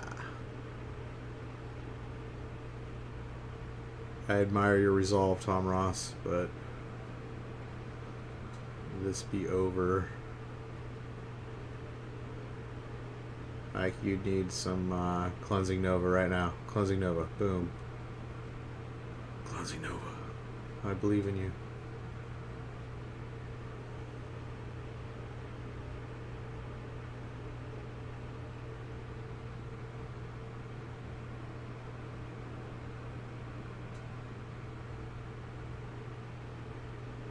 Swinging him for 1. Alright, only 41 more turns of that. Oh my god. They just keep getting bigger. They just keep getting bigger. It's like, yeah, why not? I'll just keep that removal on top. Why not?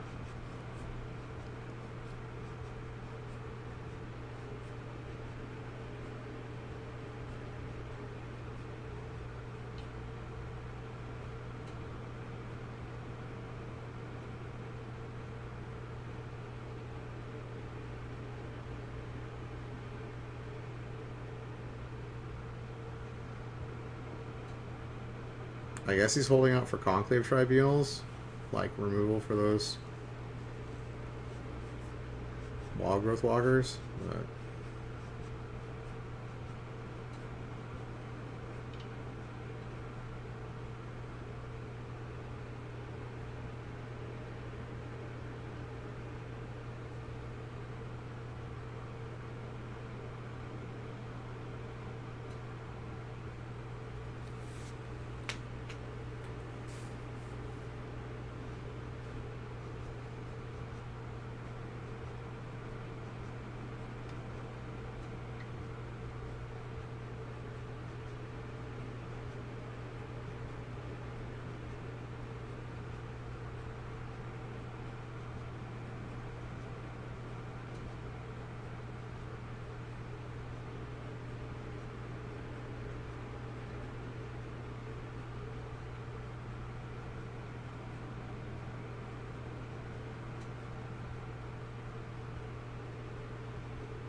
yeah, GG. I think he'd finally had enough. Gross. Sultai is gross. Ooh, Esper versus Bant. Yeah. Bant mid-range. That's crazy. I guess he's playing most of the same cards as like the Sultai.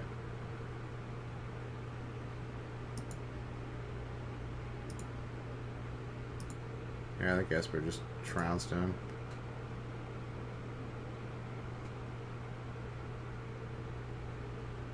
Or not. Carney T, man. Carney T says, what's up?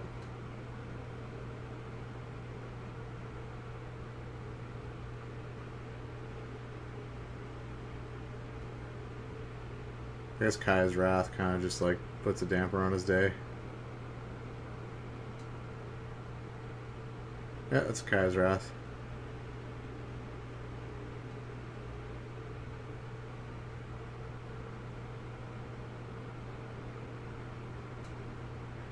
Yeah, this is over. He's like, yeah, you got 7 cards in your hand and a search for Esconta flipped.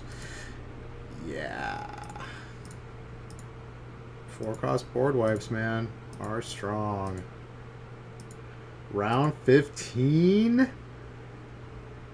It's the final round! Ooh, Drake Sasser. What's up, Drake?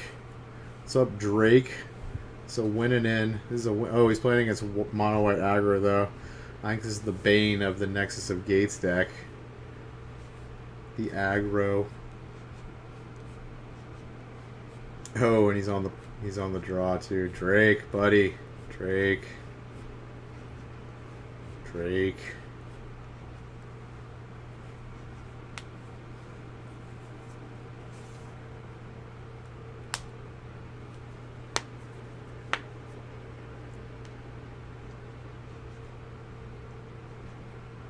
Ugh, into a Danto Vanguard. Gross.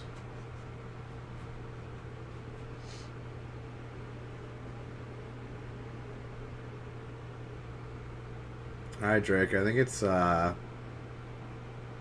Gates Ablaze or Bust, maybe? Well,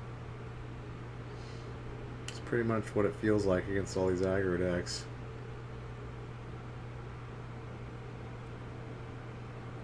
Oof. Oof. Yeah, I think this is Gates Ablaze or Bust right here. A little history of Benalia.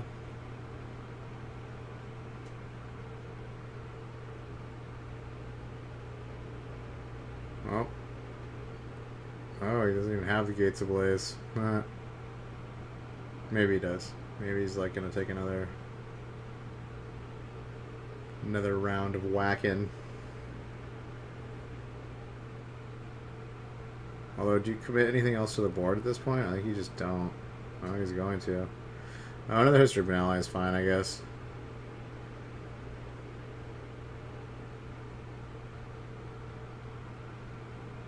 And that's fine, too, because it protects the other ones from board wipes.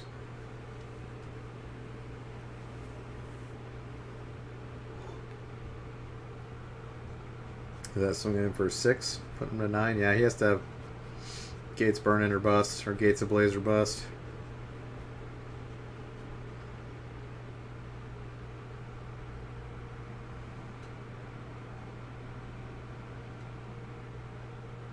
Yeah.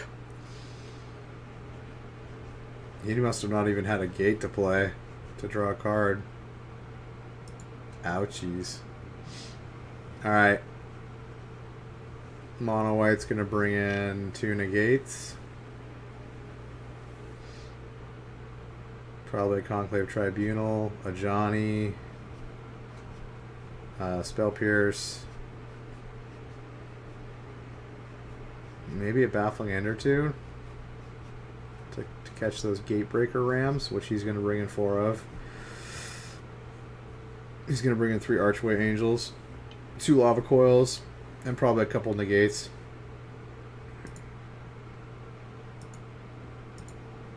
Alright, game 2. Game 2. Game 2. 2. Rafello's Gift.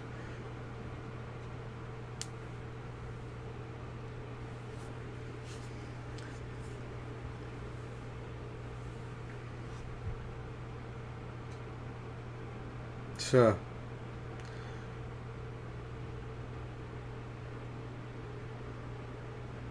Alright, looks like Drake's got something. Drake's got a little something.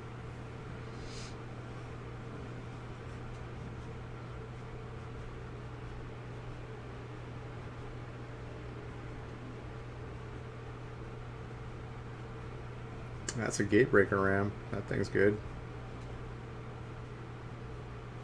4 lands in play.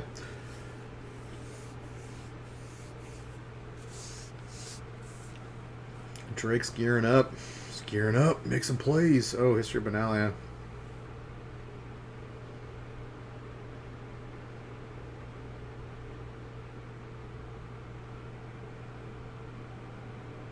Well, that gatebreaker ram puts a damper on things.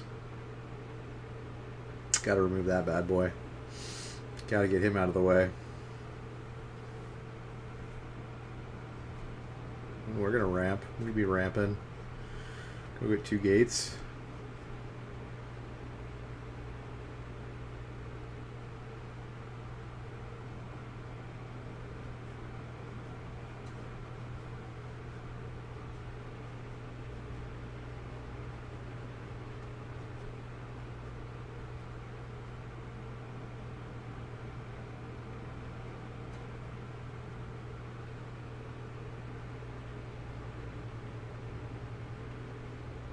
Boom.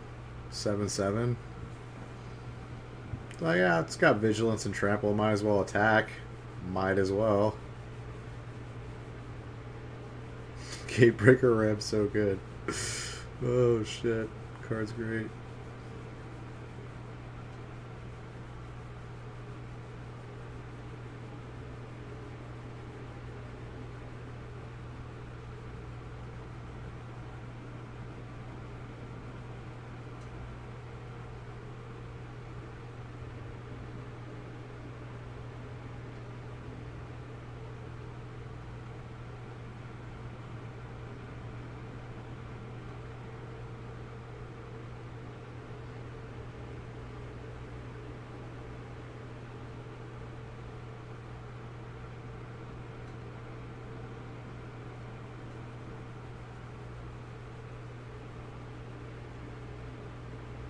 Joey's still on attacking. I guess he's planning on team blocking the thing. I guess he's hoping to just draw removal.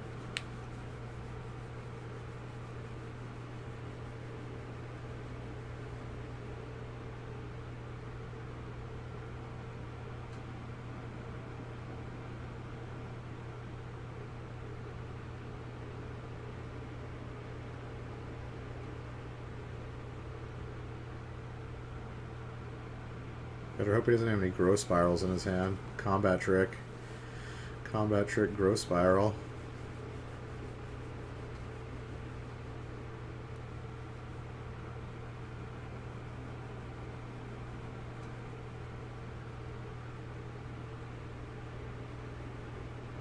Yo, Drake. What are you doing, buddy?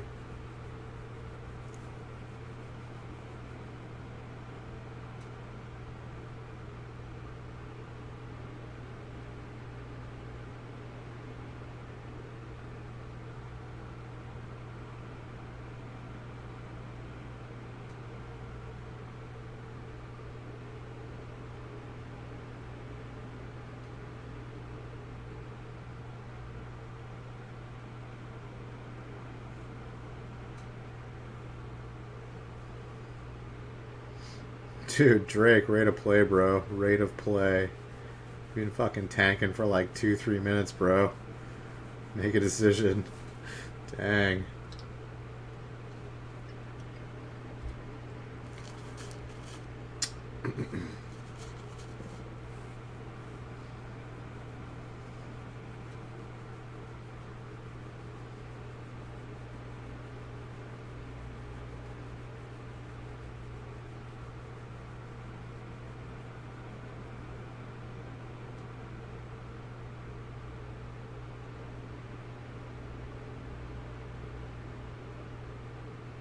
Not attacking, huh? Okay. It's like, that's fine, I don't need to attack you. I got bigger and better things to do than you can do. Ooh, another Benelish Marshal.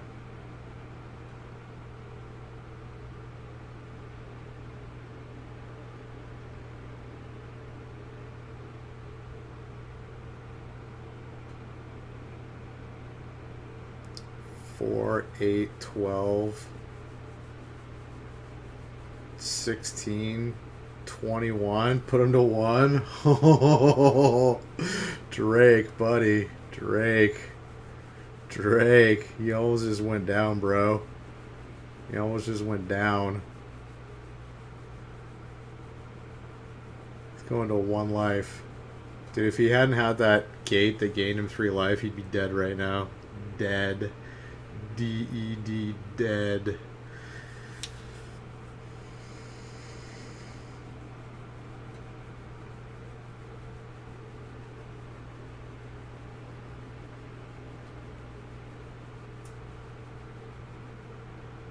Wait, what? Did they have life totals wrong? Because that's 3, 4, 5 plus 8 is 13 plus... Oh, the history of Benalia went off too. Oh, he had way more than lethal. He had freaking 25 damage. Damn. 25 damo. Dude, Juan is so happy. Made that top 8. Good job, Juan. Drake, buddy. The new deck on the block. Just didn't make it, man. New deck on the block did not make it.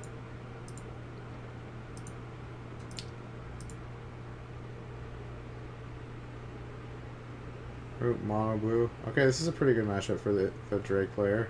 Finally. Ooh, Niv Mizzet. Niv Mizzy. Yeah, so that's a win for the Niv Mizzy. Alright, 1 and 1. 1 and 1.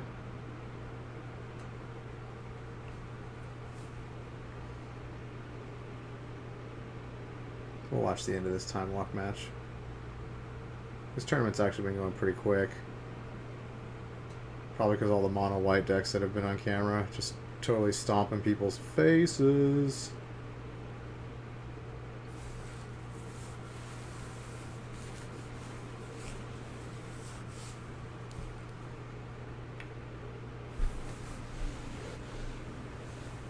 Oh, shock. Yeah, it's getting negated. Yaw.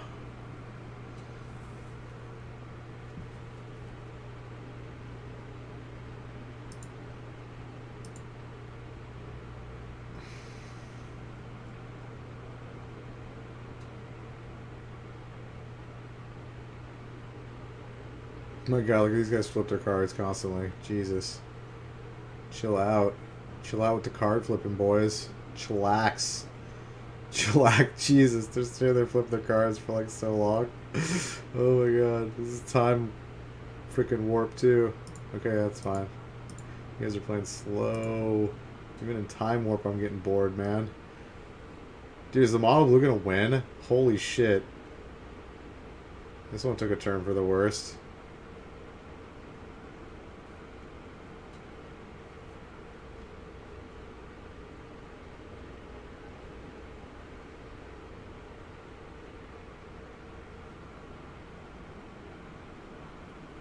Oh.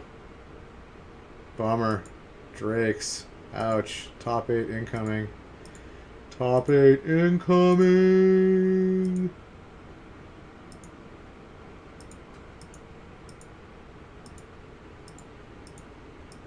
Alright, that's what we've all been waiting for. The top 8. Boom. Who do we have? We have a mono white aggro, Esper control, mono blue aggro, there's 2 mono blue aggros. Dang. Sultai mid range, okay. Another mono white aggro, Rakdos mid range, and Simic Nexus. Okay, so we don't have any of the Gate Nexus deck in the top 8. We got, what, 2 mono white aggros, 2 mono blue aggros,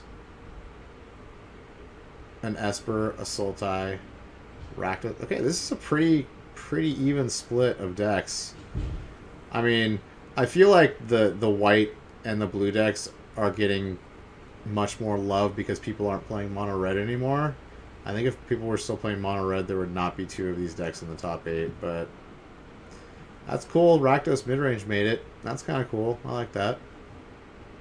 Only one soul tie. Okay. Only one Esper. That's crazy. Okay. And then one Nexus. John Johnson. Dude, it's John Johnson, but everyone here calls me Vicky. Alright, let's fast forward. Let's see the top 8. Alright, people want to watch the Rakdos versus Simic Nexus. Seems like kind of a boring match. Any of the Nexus decks just are kind of boring, but whatever. Whatever. Alright, let's go. Top 8, John Johnson, but everyone here calls me Vicky.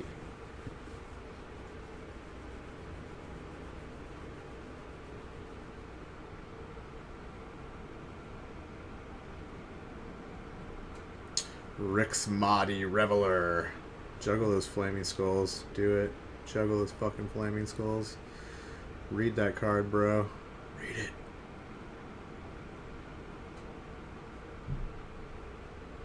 Chain Whirler. It's so good. It's so good, though.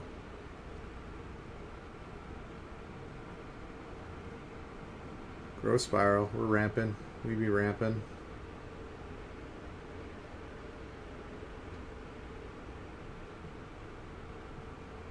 Alright, Wilderness Reclamation.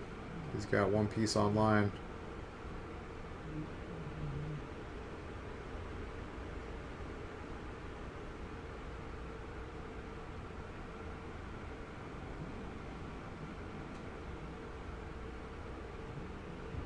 I'm glad that Rick's Mahdi Reveler is being played. That card's great. Like, freaking discard your hand, draw 3 for Spectacle, or just have a 2/2 for 2 that lets you cycle a card. It's pretty awesome.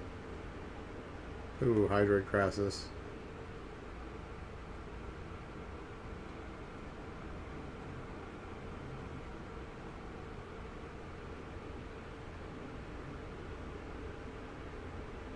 Untap all my lands. Dude. Wilderness Reclamation is so powerful. It's gross. Grody.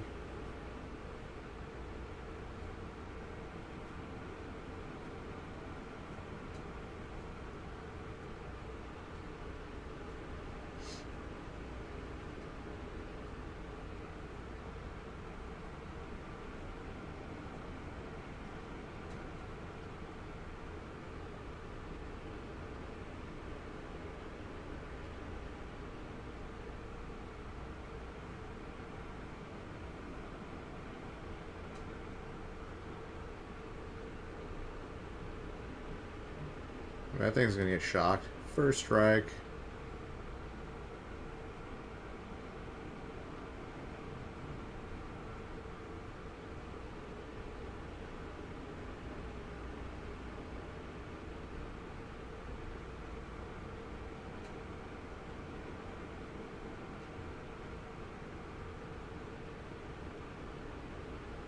Oh yes, Memorial to Genius cracking it. Hell yes. It's the first time I've seen it used. Awesome. Draw 2.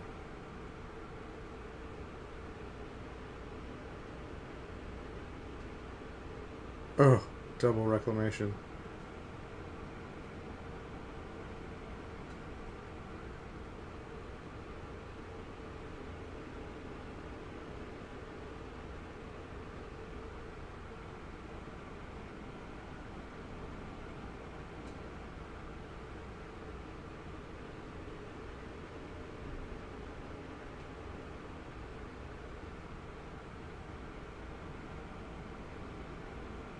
Oh my god. There we go, I'll just play 2 Chemister's Insights. Why not? Untap my lands again.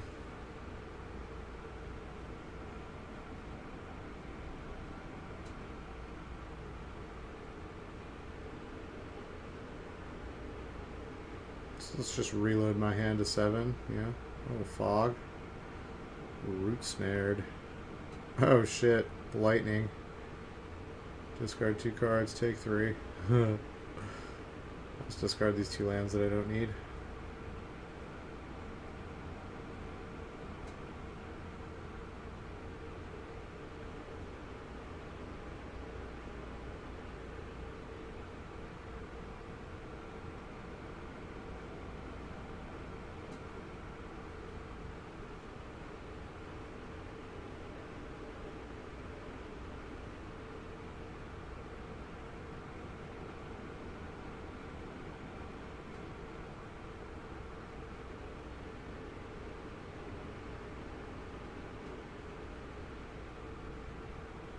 Search for Ascanta, piece number 2.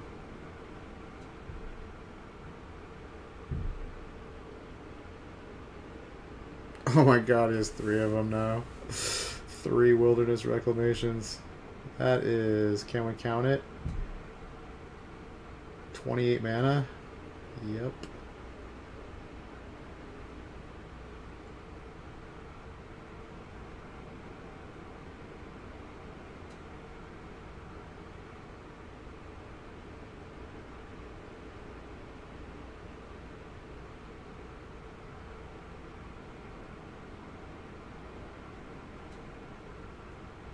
Alright, all he needs to do is find a Nexus.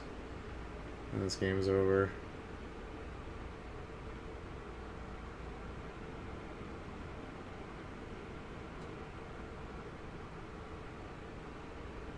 Did he not find one? He's got all the mana in the world and nothing to do with it. Looks like he drew a bunch of lands. Just a bunch of lands.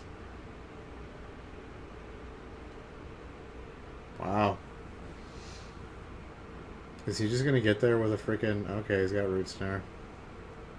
I was gonna say, is he gonna get there with Chain Whirler and Rick's Mighty Reveler? Eldest Reborn. Oh, countered.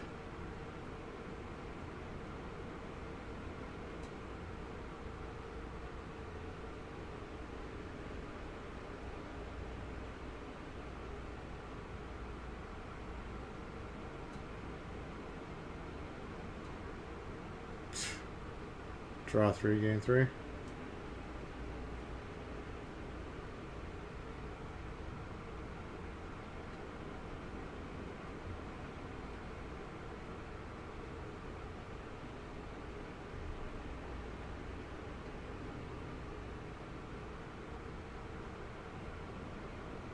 So he just needs the Nexus of Fate twice and he wins, right? Does he have the Nexus of Fate? That is the question.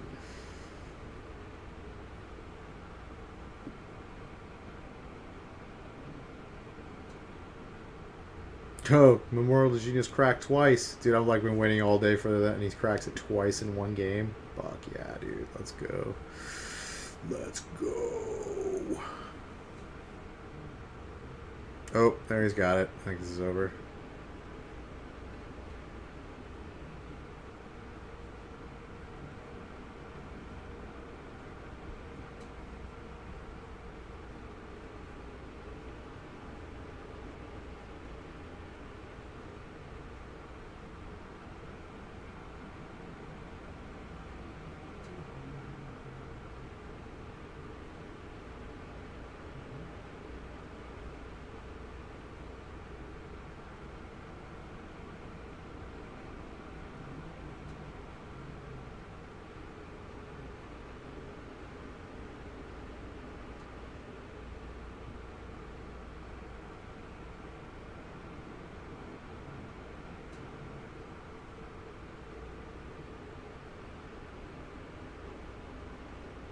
Oh, search flipped.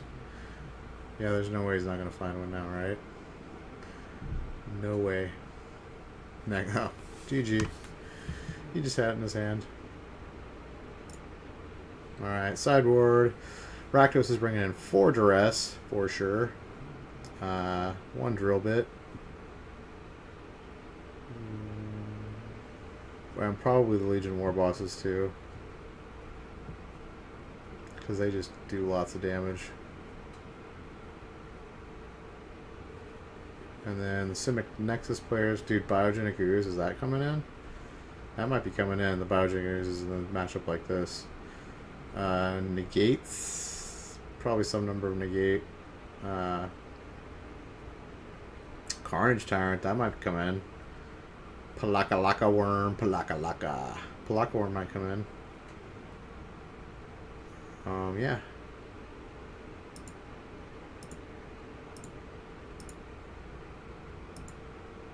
Alright, game 2. Game 2.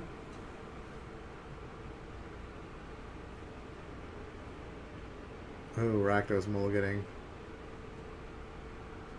Jeez. Oh, jeez.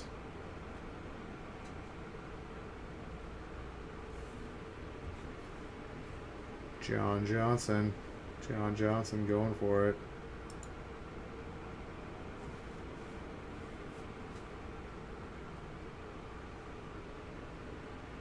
Alright, he's keeping 6.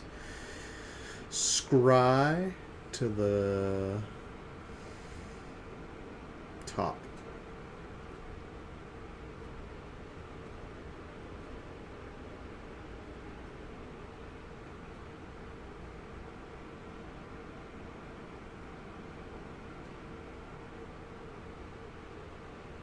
Memorial to Genius. Chain Whirler, let's go. Let's get that clock rolling.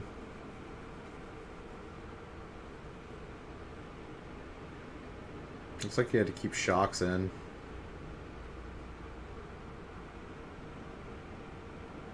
I guess just more damage to your face is good. Drill bit, yes.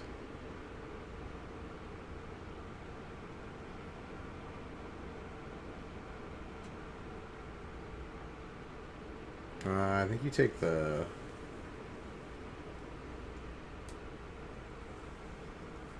You probably take the Wilderness Reclamation here.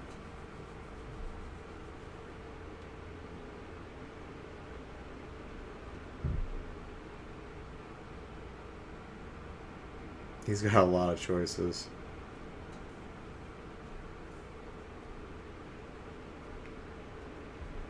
Yeah. Reclamation it is.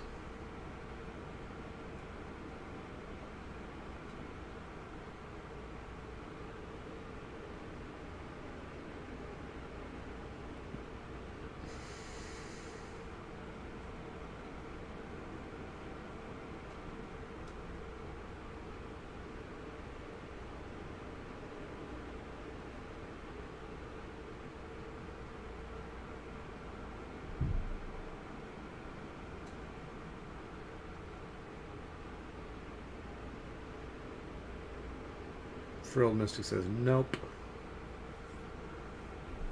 Can't let him have too much damage on the table, you know what I'm saying?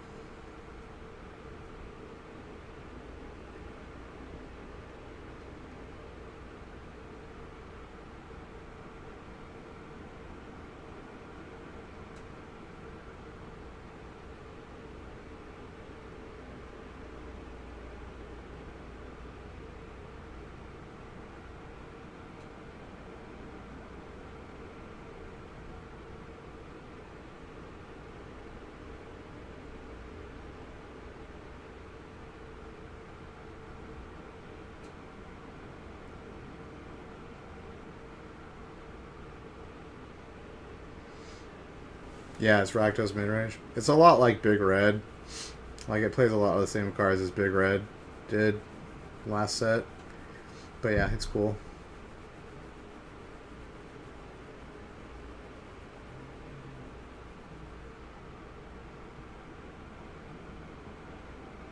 Oh, draws the other Reclamation. Or draws another Reclamation, rather.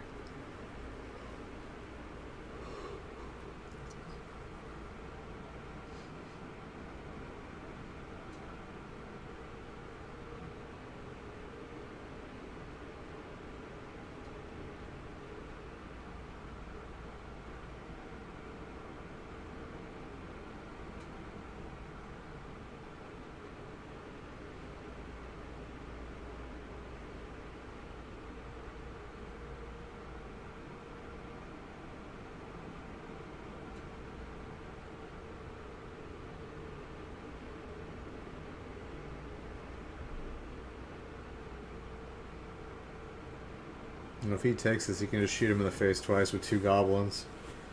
So he needs to do something.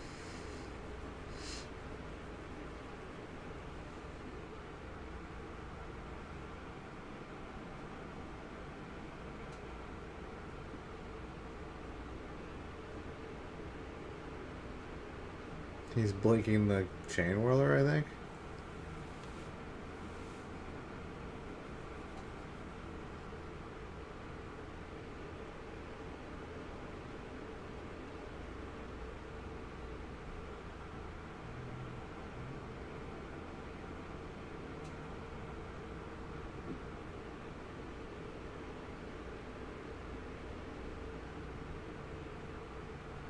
So we put him to 1.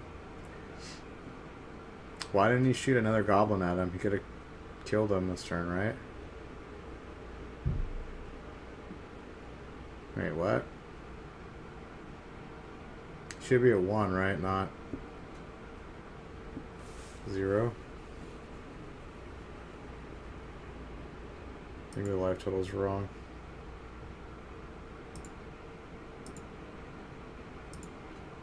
Game 3 for all the marbles. Well, moving on to semis.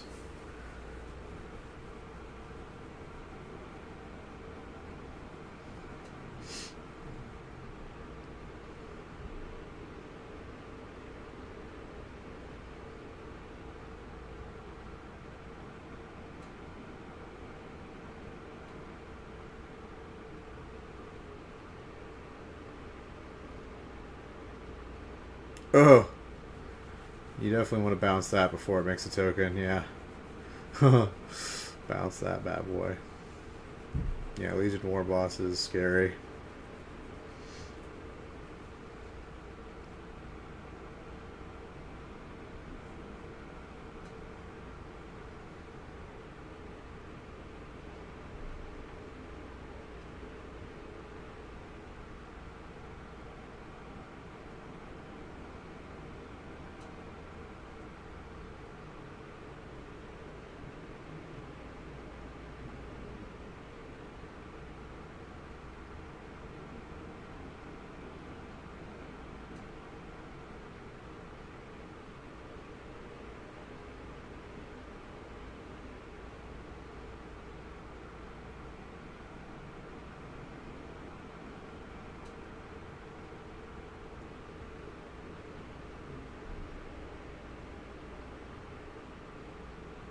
Phoenix.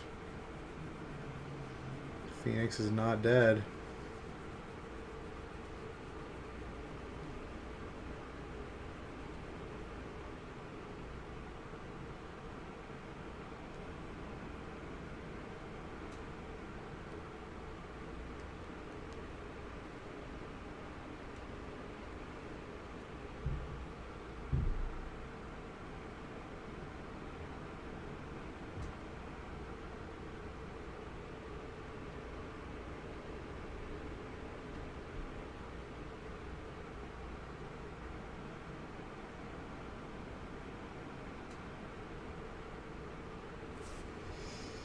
Not looking good for the Simic player.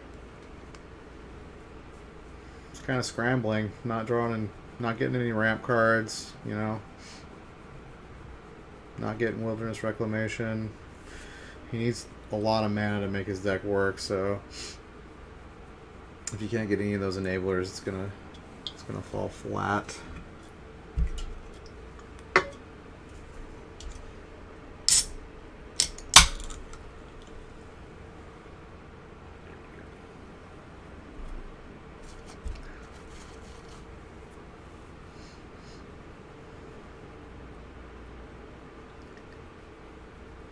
Ooh, Siege getting Commander. That is not what he wanted to see. Ouchies.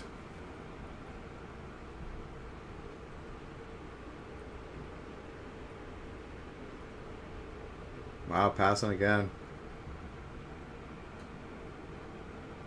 He's got a Nexus in hand. He's got, looks like Chemist's Insight, a couple lands, Root Snare. Maybe he's got like 3 lands in hand or 4 lands.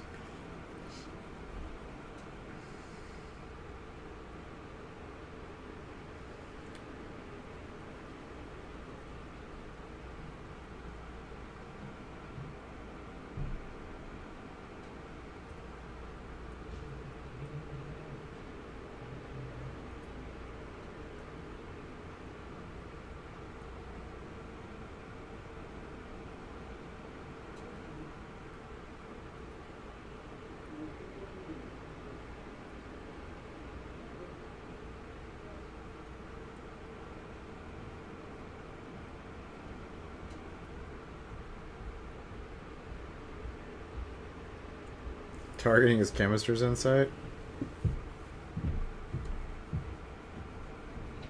He's probably going to jumpstart it in response. Yeah, I don't know why he would target that.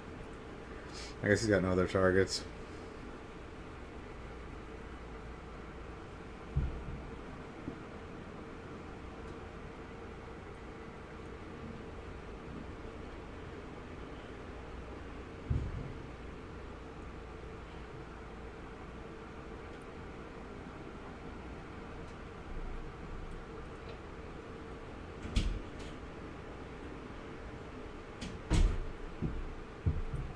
Alright, he found the reclamation. Okay.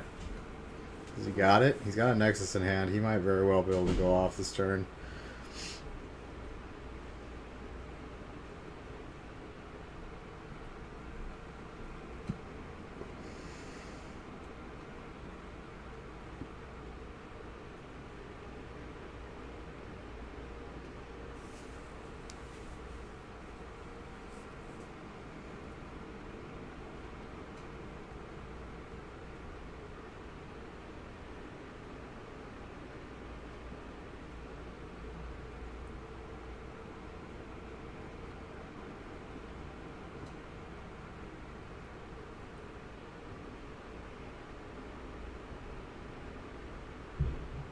Nope, he's chanting them. He needs to find, what, search for Escanta? Well, search for Escanta is like 3 cards away from flipping. What does he need here? He needs...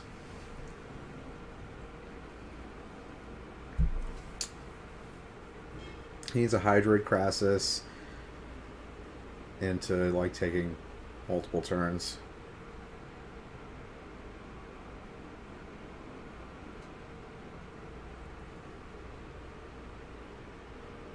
Because Jody is tapped out, so if he just chains together, you know, 5 turns or so with a big Hydroid, that's game.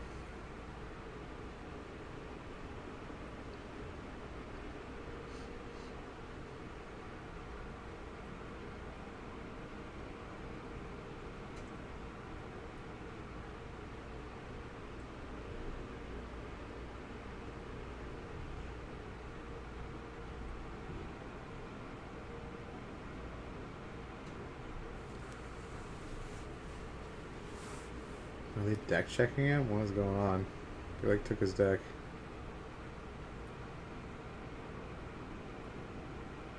Or maybe one of the sleeves split? I don't know. What just happened?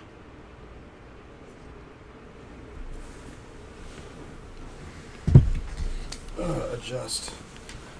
Adjust. Stretch those legs out, people. Don't want to get those blood clots. Little leg stretch. Ugh.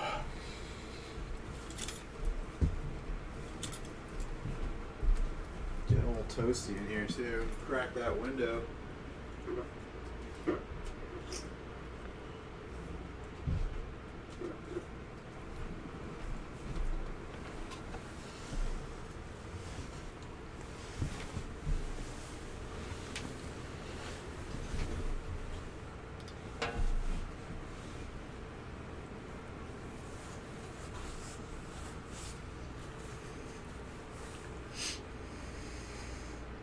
Oh, wow.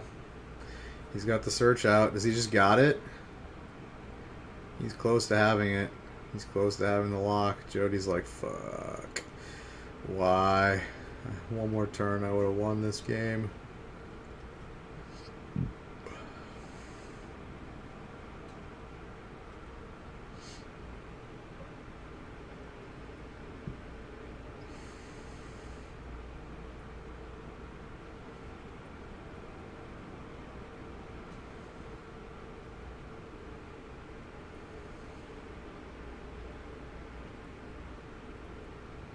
Oh, he casted Root Snare so he could get it in the graveyard and flip Azcanta. Okay. I gotcha. Alright, we've got to find another Nexus. He's got 2 Azcanta triggers to find it. Well, now he's got 3 to find it.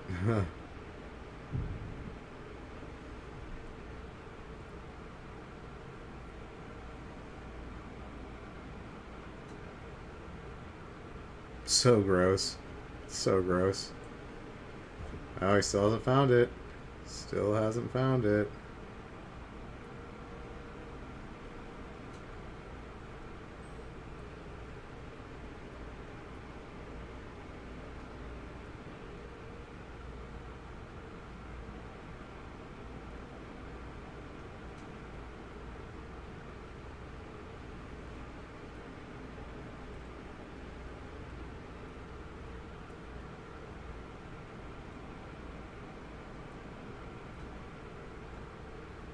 Whiffed. He whiffed. Oh my god, is he gonna lose here? After search for Wisconsin 3 times in a row.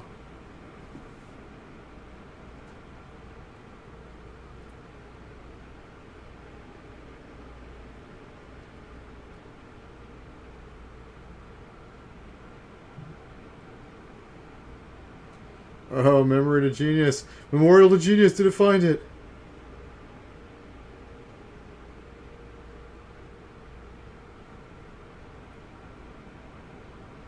Did he just totally fizzle out? Oh my god, he did! Dude, he drew 3 cards, and he looked at the top 15 cards, and there was no Nexus in the top 15 cards. Owned. So owned. Holy shit. Jody's like, fucking, this is my last chance. I gotta do it right now. I gotta do it right now. He's got it. He's got lethal. If he doesn't have a root snare, he's got it. Root snare is gonna put a damper on things. So I mean, like, I don't know what you're waiting for, Jody. It's either he has a root snare or he doesn't. There's nothing you can do about that. I mean, even if you duress him, like, he can still cast it in response, and creatures just deal no damage for the whole turn. Yeah, and you've got 2 creatures in your hand. It's not like you're doing anything.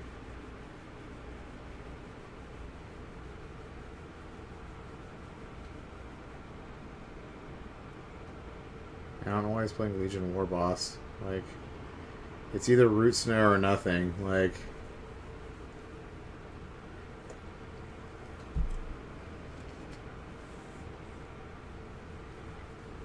yep, he's got it. Bummer. It's a bummer, man. It's a bummer. It's a bummer. Yeah, there's no way he's not winning now, right? He gets to search for Esconta 3 times. There's no way there's not a Nexus in the next 15 or the next 12 cards.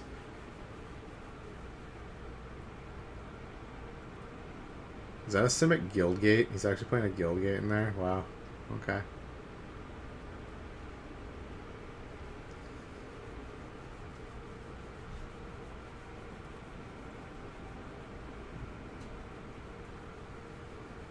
Oh. Hydroid Crassus for 1 million.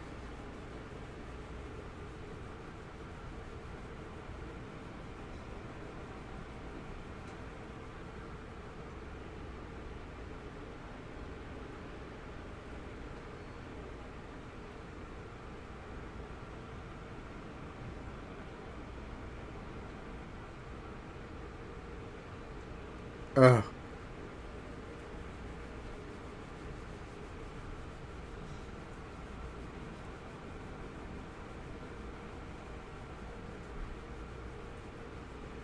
Yeah, there's no way he doesn't win now, right? You'd have to get, like, so unlucky.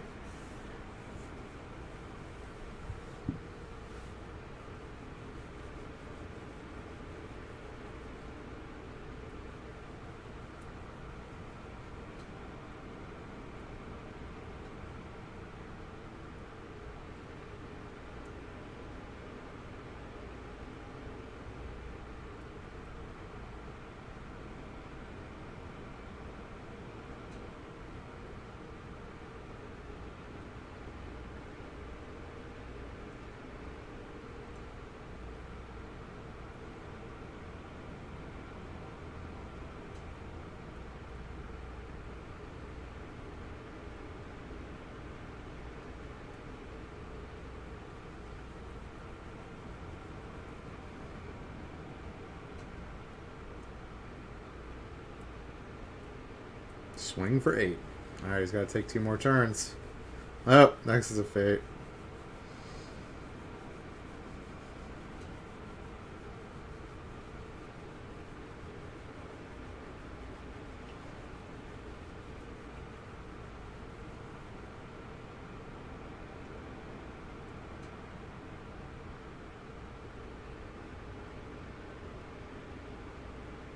John Johnson. Looks like John Johnson's going to be moving up to the semis. My name is John Johnson, but everyone here calls me Vicky.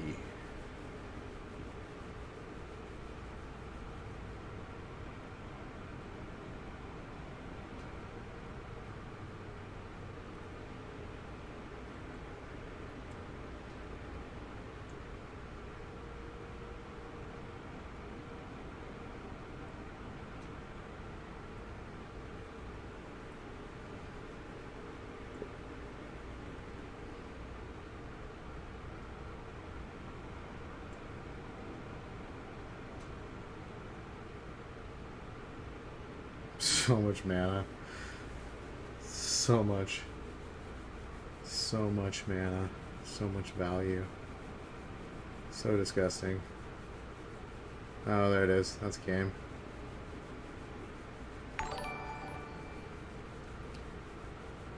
Edux MB10. Thanks for the follow, bruh.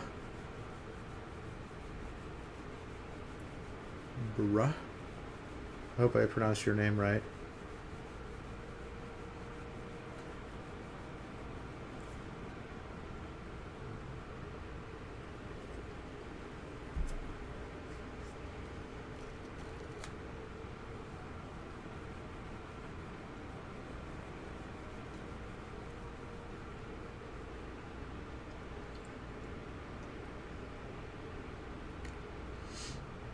Yeah, I don't know why Jody's not scooping. Like, this game's over, right? He's got a creature in it. He's got a chain whirler in his hand.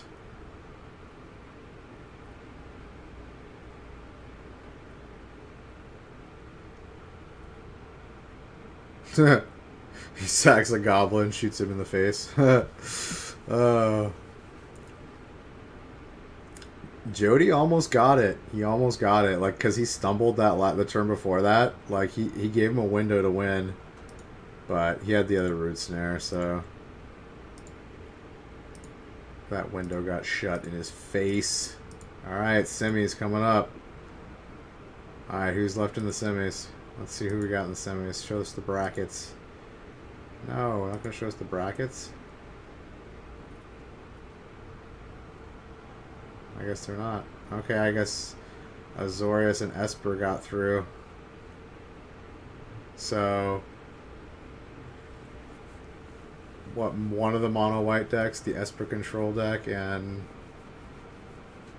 the Simic Nexus deck, and then we got one deck left. I wonder if one of the mono blue decks made it. Alright, here we go. Semis. The semis.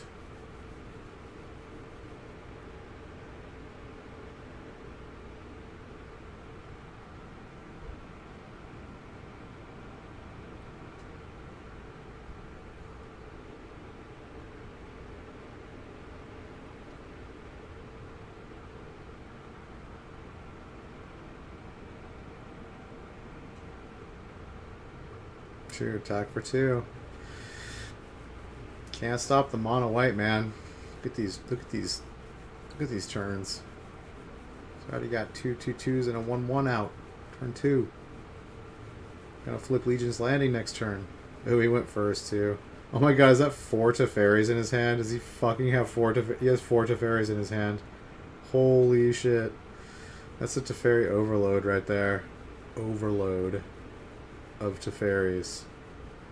That's what we call 2 Teferis too many, or maybe even 3 Teferis too many. Yeah, 3. That's 3 Teferis too many. That's crazy. Why did he keep that hand? That's weird. I mean, he knows what his opponent's playing. Like, they get deck lists. Or maybe they get the deck lists after game 1. They might get them after game 1. Maybe he didn't know he was playing against mono white.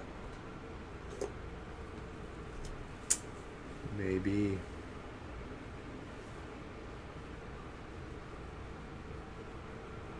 Gross. This might be a very, very short game. Yeah, he's got 4 Teferis and a land in his hand. Like, what? Wow.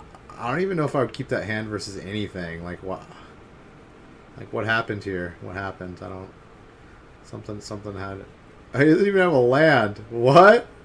He kept a 2-land hand with, like, 3 Teferis in it? Are you kidding me? His hand had to be, like, what? 3 Teferis, 2-land, search for Escanta, and... one other card. Oh, Moment of Craving. Okay. Oh my god, and then he just drew a Teferi the first turn, his 4th one? Like, what? I would not have kept that hand. Like, what?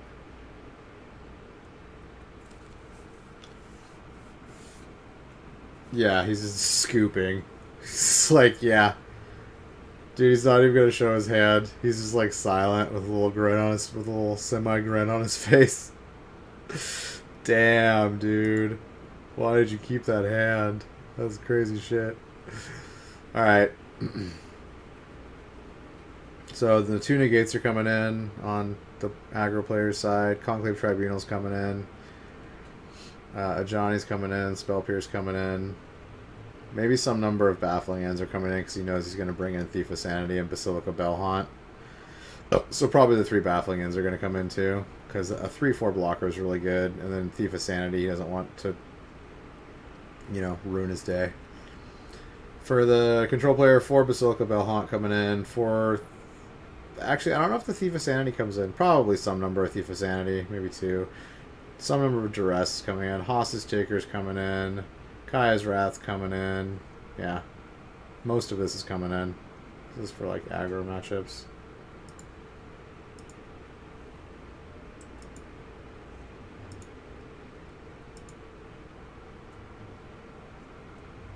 Alright. So he plays turn 1, Leona and Vanguard, and then turn 2, Thought Erasure. Okay. It's pretty good. It's going to take that Adonto Vanguard, no doubt.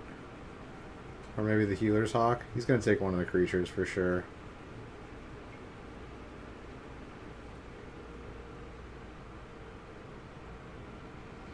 Whatever he can't deal with. If he's got a moment of weak... Oh, he's taking negate. Okay. Maybe he's got a bunch of removal in hand.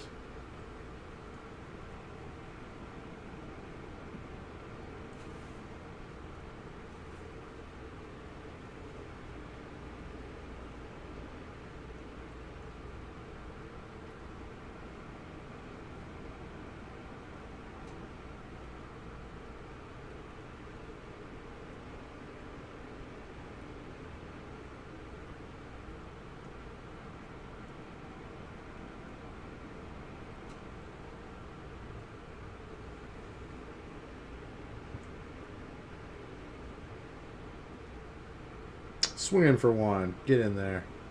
Get in there, Leonid Vanguard.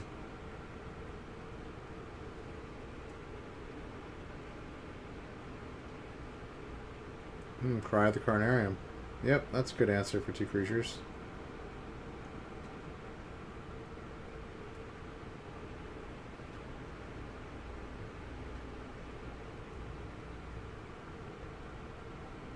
Ouch, he's got a land on negate in hand. Not typically good for your mono white decks. Yeah, Esper's just going to take over now. What is that? He's got a Hostage Taker. 2 Chemist's Insight in hand? Yeah. I don't think he's going to get quite the card advantage right now. Dude, countering Chemist's Insight feels so bad. Like, you just jumpstart it. Yeah, this game's over. I can already say pretty confidently this game's over.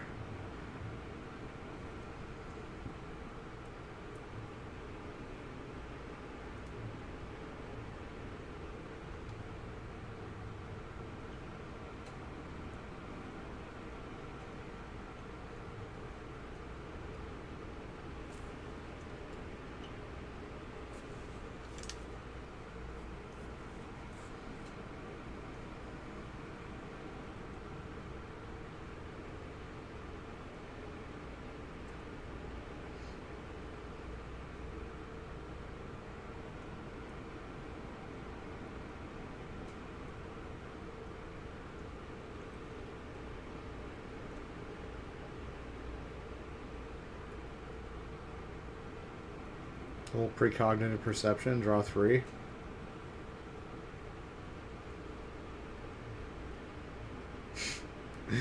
Oh my god, the Esper deck.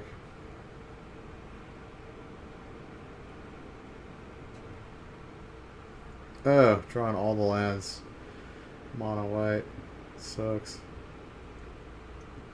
Johnny. Does he just have all remove? Oh my god, a Johnny Sticks? Wow. Get wrecked.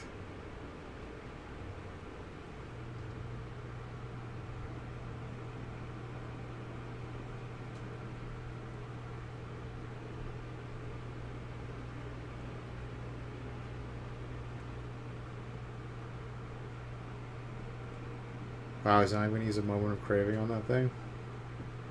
Oh, he's probably going to steal it with hostage taker now.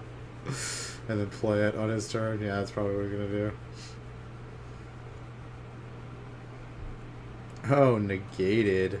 Get wrecked. Oh, no, he's going to moment of craving. Okay.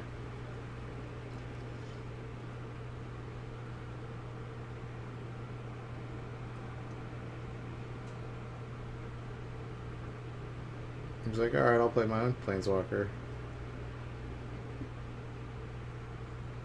And make your Planeswalker go away. Dude, Teferi's so strong. Teferi OP. Teferi OP. OP Teferi.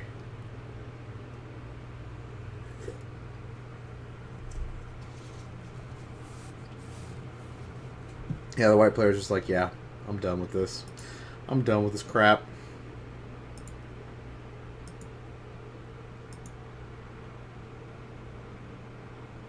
Alright, game 3.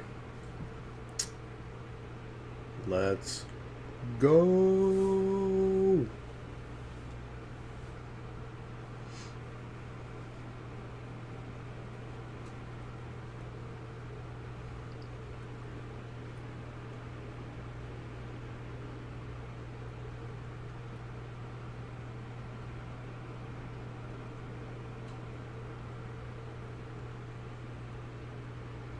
That hand looked really good. He had a moment of craving, hostage taker, some other good low drop shit. Probably a Cry of the Carnarium, I think I saw in there. Yeah. The white player mulligan also. Oh, and he draws the Search for Escanta. So good. So good.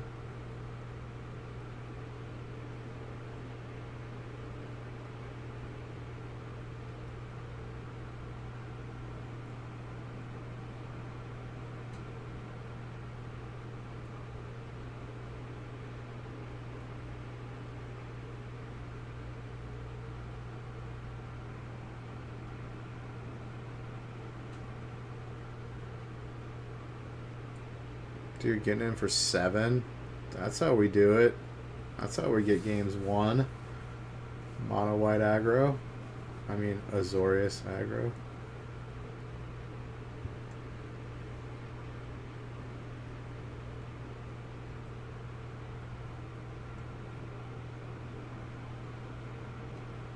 Ugh. Ugh. Cry of the Carnarium. Fired off.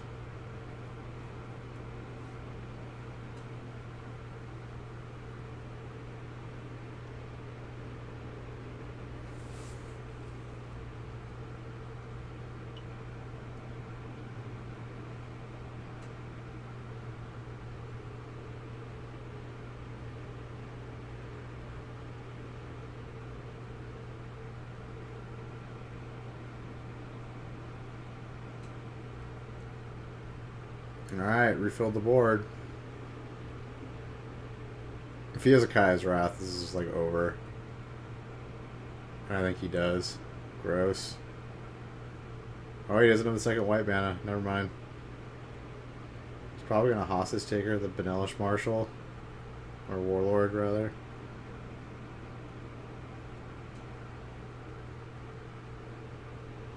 Yep.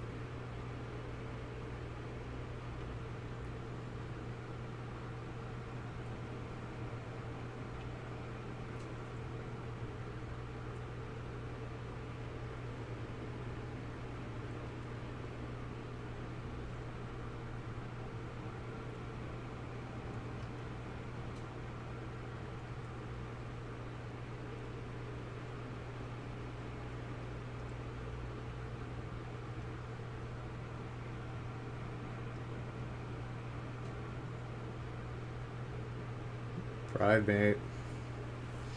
That thing's gonna get gigantic fast.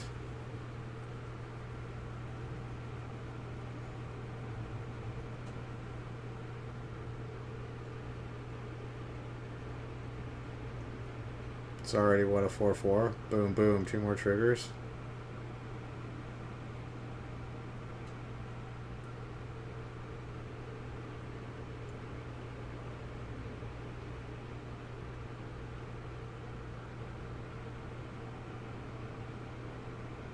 Oh, he found the mana.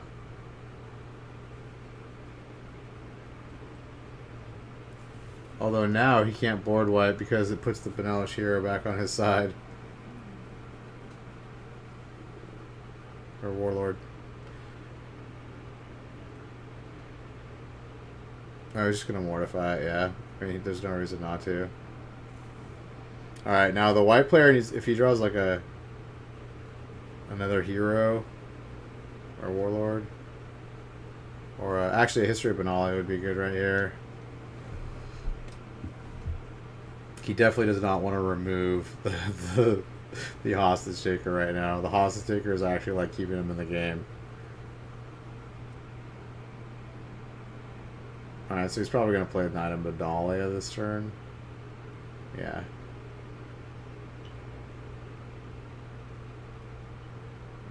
Yeah, this is probably over. This is probably over. He's got like way more removal. He's got Kaya's Wrath and a Mortify in hand. Although he does have the Token Maker. But he's probably just going to kill the Hawk. Just single target, remove it. Alright, in response to that trigger, he's killing the Hawk. Yeah. Mortified.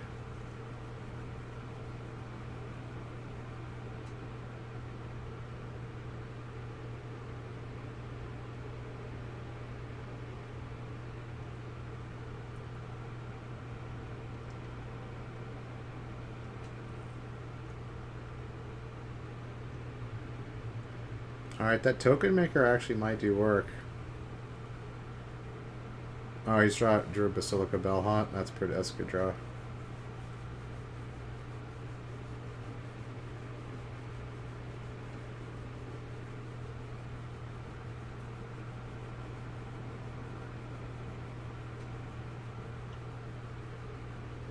Yeah, that Token Maker is gonna do some work. He could. The white player could still win this. The white kit player could definitely still win this game. He's only at 6 life.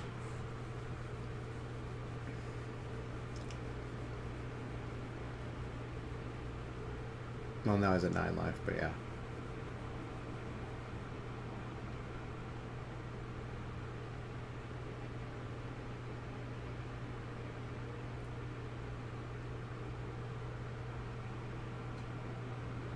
I still don't think you should attack yet. Stay back.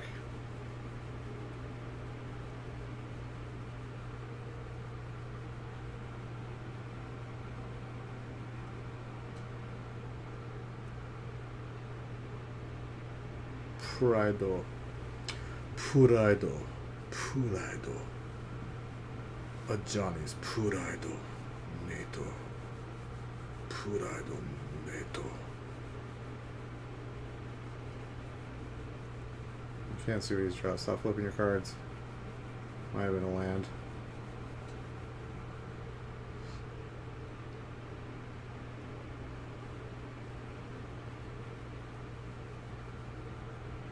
Nope, it's another Basilica Bellhaunt.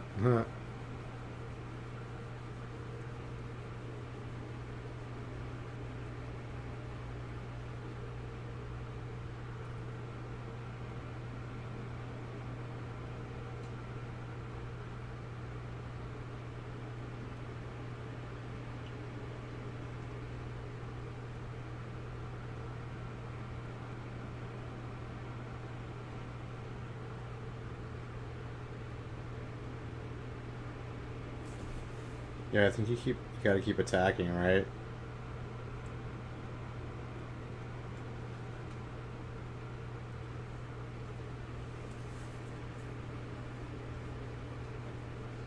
Gotta put some kind of pressure. He's just popping out a token every turn. Oh, he's gonna block? Okay.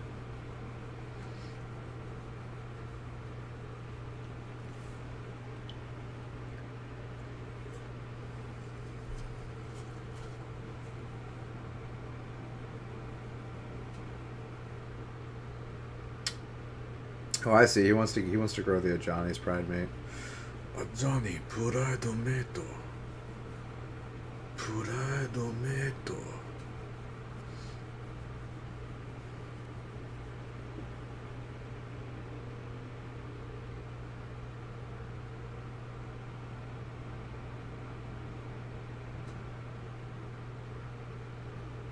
Alright, now it's gonna start getting bad for the aggro player. Oh, he drew Teferi too. Now it's gonna get really bad.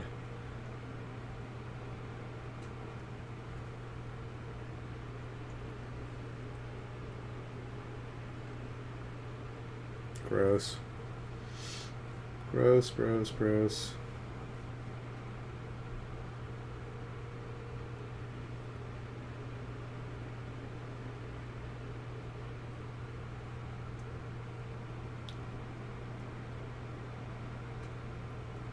Yeah, now it's not looking so hot for the aggro player.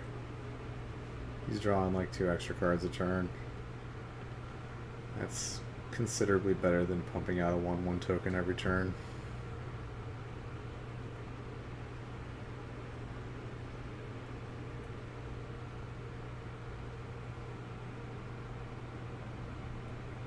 Ugh.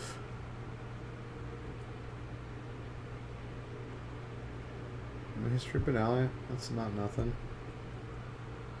It's not nothing.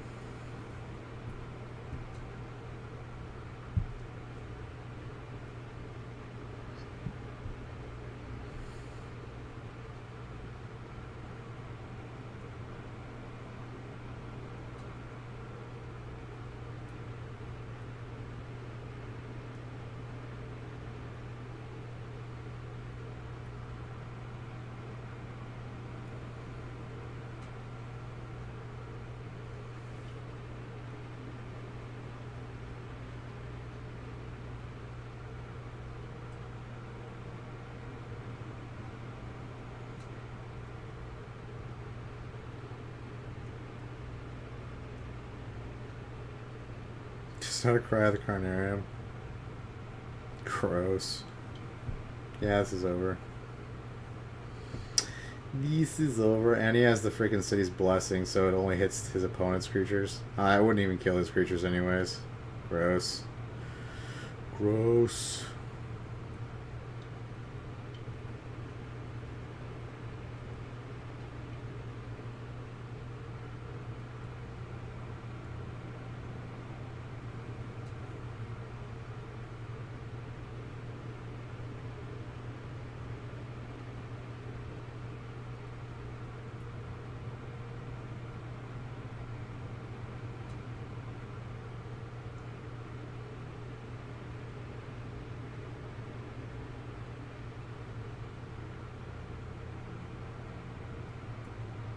Oh!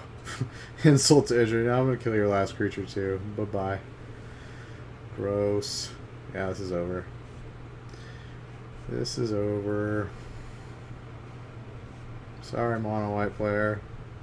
Dude, is Esper gonna win another one? If Esper wasn't, dude, Esper's won the first standard tournament for Star City Games. And it's looking ready to win a second one.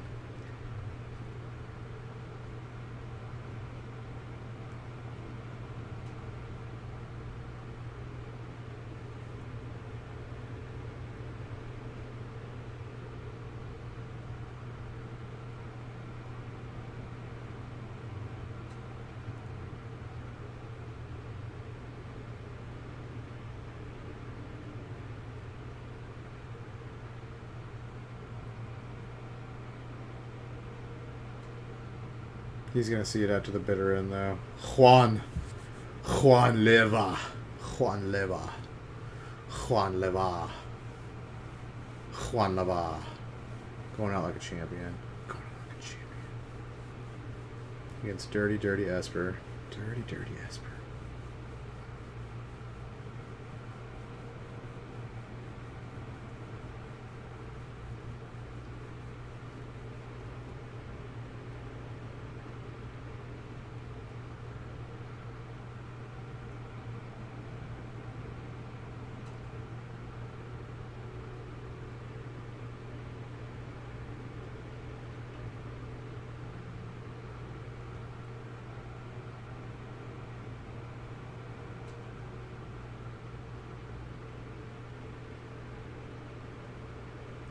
Yes, 4-3-9. Going in. Going in. Swing face. Don't swing to fairy. Just swing face. face. Take his life. Take it. Take it. Take it.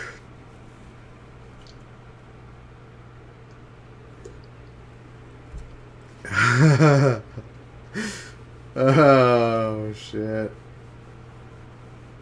GG. GG. GF and G. Dirty, dirty Esper. Okay, so it's Esper and who in the finals here?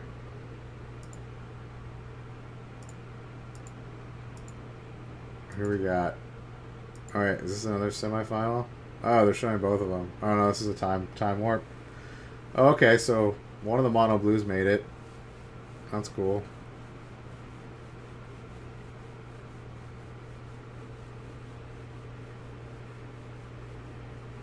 Might as well watch the rest of this one.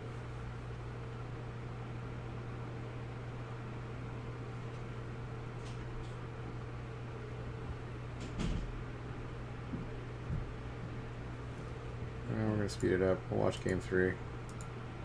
Oh, looks like you just got 2-0'd. What? Dude, Mono Blue beat him 2-0? Dang. Dang. Okay. The finals. Alright, looks like this video is ending in 3 minutes. Alright. Oh my god, it's Mono Blue made it to the finals. Holy shit. That's crazy. That's crazy talk. It's because there's no Mono Red to keep this deck in check. Oh, moment of craving, get wrecked. They don't want you to be, you know. Dude, did he have the dive down and the curious?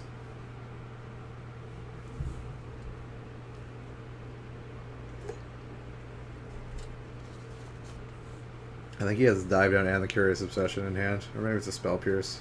He's got curious obsession. Yeah, he had the spell pierce too. Dang. And he's got the essence capture.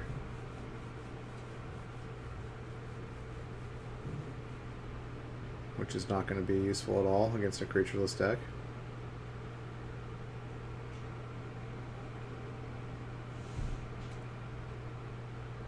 Yep, essence capture. In the bin. Get to the bin. Dude, he's making all his land drops, though. Dude, the Esper player is missing his land drops. Wrecked. Super wrecked. Yeah, might as well run out of freaking Tempest Gen with counter magic backup.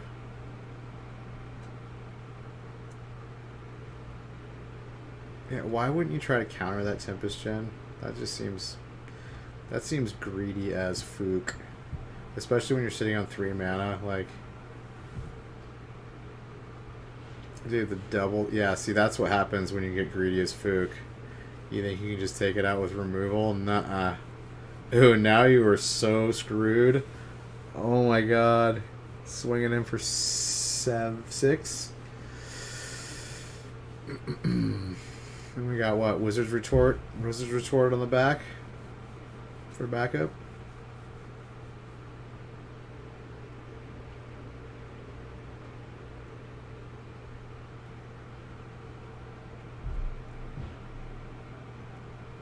Countered? Oh my god. Oh my god, this is so over. This game is already over and we're not even 3 minutes in.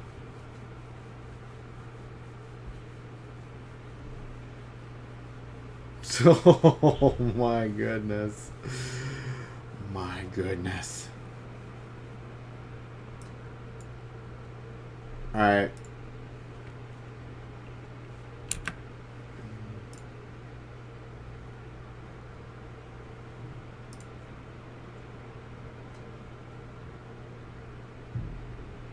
Okay, the video just like wasn't done yet.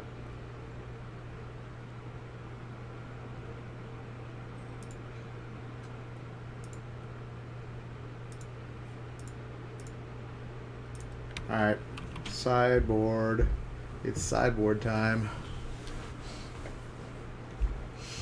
3 negates are coming in for the mono blue deck. 1 search for Escanta. And that's it, right? I guess this deck is already good against Esper. I'm not sure. And then for Esper, 3 duress are coming in. Probably a couple hostage takers. Kai's Wrath. I don't know if these creatures are coming in. Maybe Basilica Bellhaunt. Basilica seems not terrible. Thief of Sanity, maybe? I don't know. He might just want to keep maximum removal in the deck. Alright, game 2. Mono blue versus Esper Control in the finals. The finales.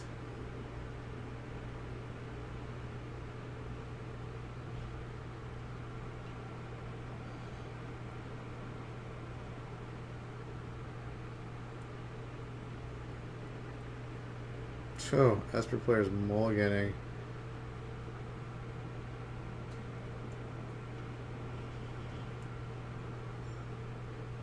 He does not look amused. He definitely doesn't even have a partial smile on his face right now. Jonathan Hobbs is not amused. What, Robert Wagner Krankle, though. He's looking spry. He's looking quite spry. It's like, yeah, I'll keep this awesome 7. This tournament-winning 7 right here.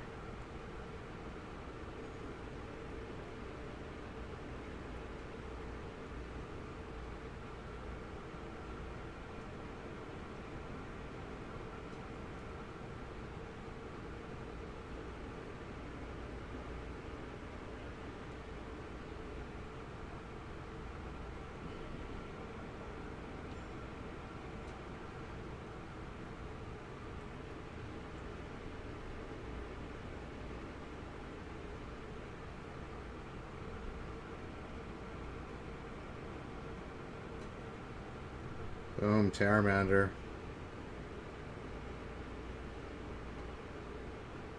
Thought Erasure.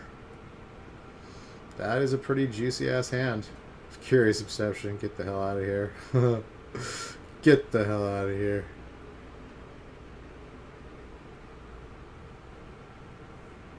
Okay, his hand is considerably less good now.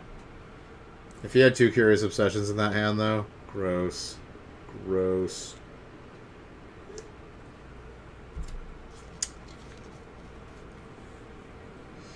Alright, he's got no Merfolk, so that Wizard's Retort still costs him 3.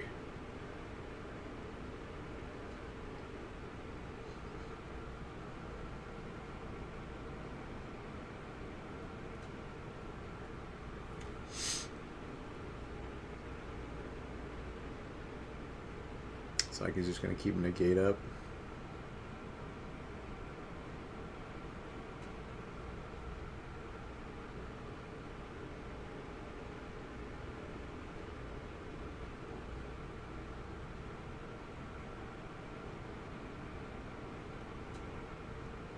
Just getting in for 1. Moment of Craving. I feel like he's going to protect this creature. He's going to Spell Pierce that probably. Spell Piercy. Get a little spell. He's negating it, huh?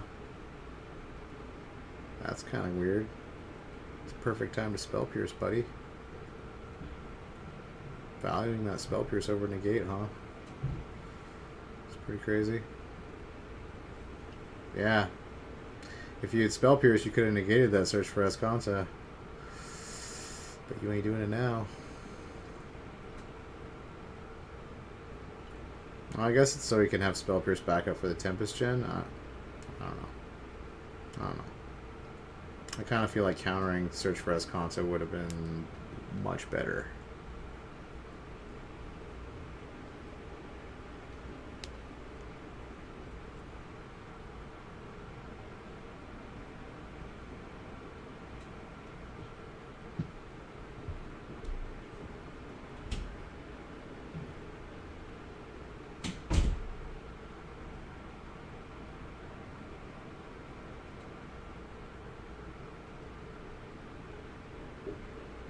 Oh, the spell pierce though feels bad. Okay. What does that card do? Does it take control? I think it takes control of a creature, right?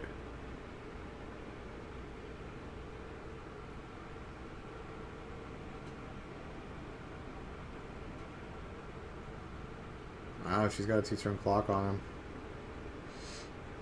And the dude's got to dive down. This is bad news. He needs a board wipe. He needs a Kaya's Wrath. Oh, boom. Kaya's Wrath. Oh my god, he's got the Wizard's Retort. I freaking forgot. Oh my god. Wow. Mono blue. Are you kidding me? Is mono blue gonna freaking win? Damn, dude. Oh my god, he won! He had enough to fucking adapt it. It's exactly 11 damage. Holy shit. Wow. That was like the quickest finals ever. That was the quickest finals ever. That was an 11-minute final. 11-minute and 20-second final. Wow. Mono Blue just said, dude, 2-0.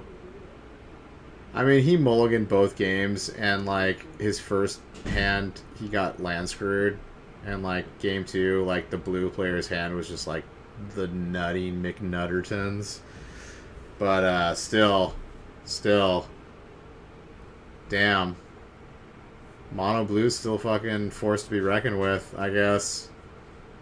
Because people aren't playing red. It's definitely because people aren't playing red, because that deck is not good against red. Like, I stomp that deck on MTG Arena with red, like, all the time. Like, mono red crushes that deck. But I guess everyone's kind of pulling back from that because mono red is just not good against Sultai and Esper. It's just not.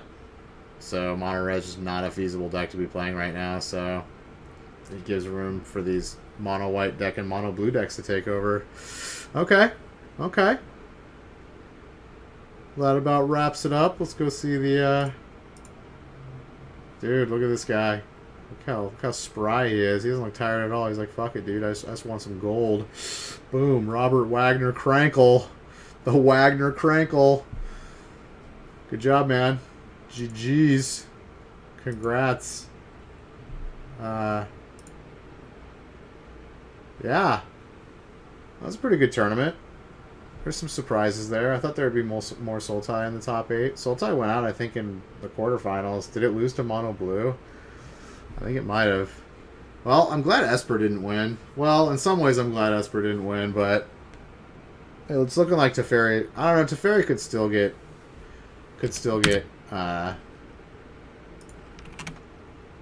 banned. I could definitely see it getting banned. But, yeah.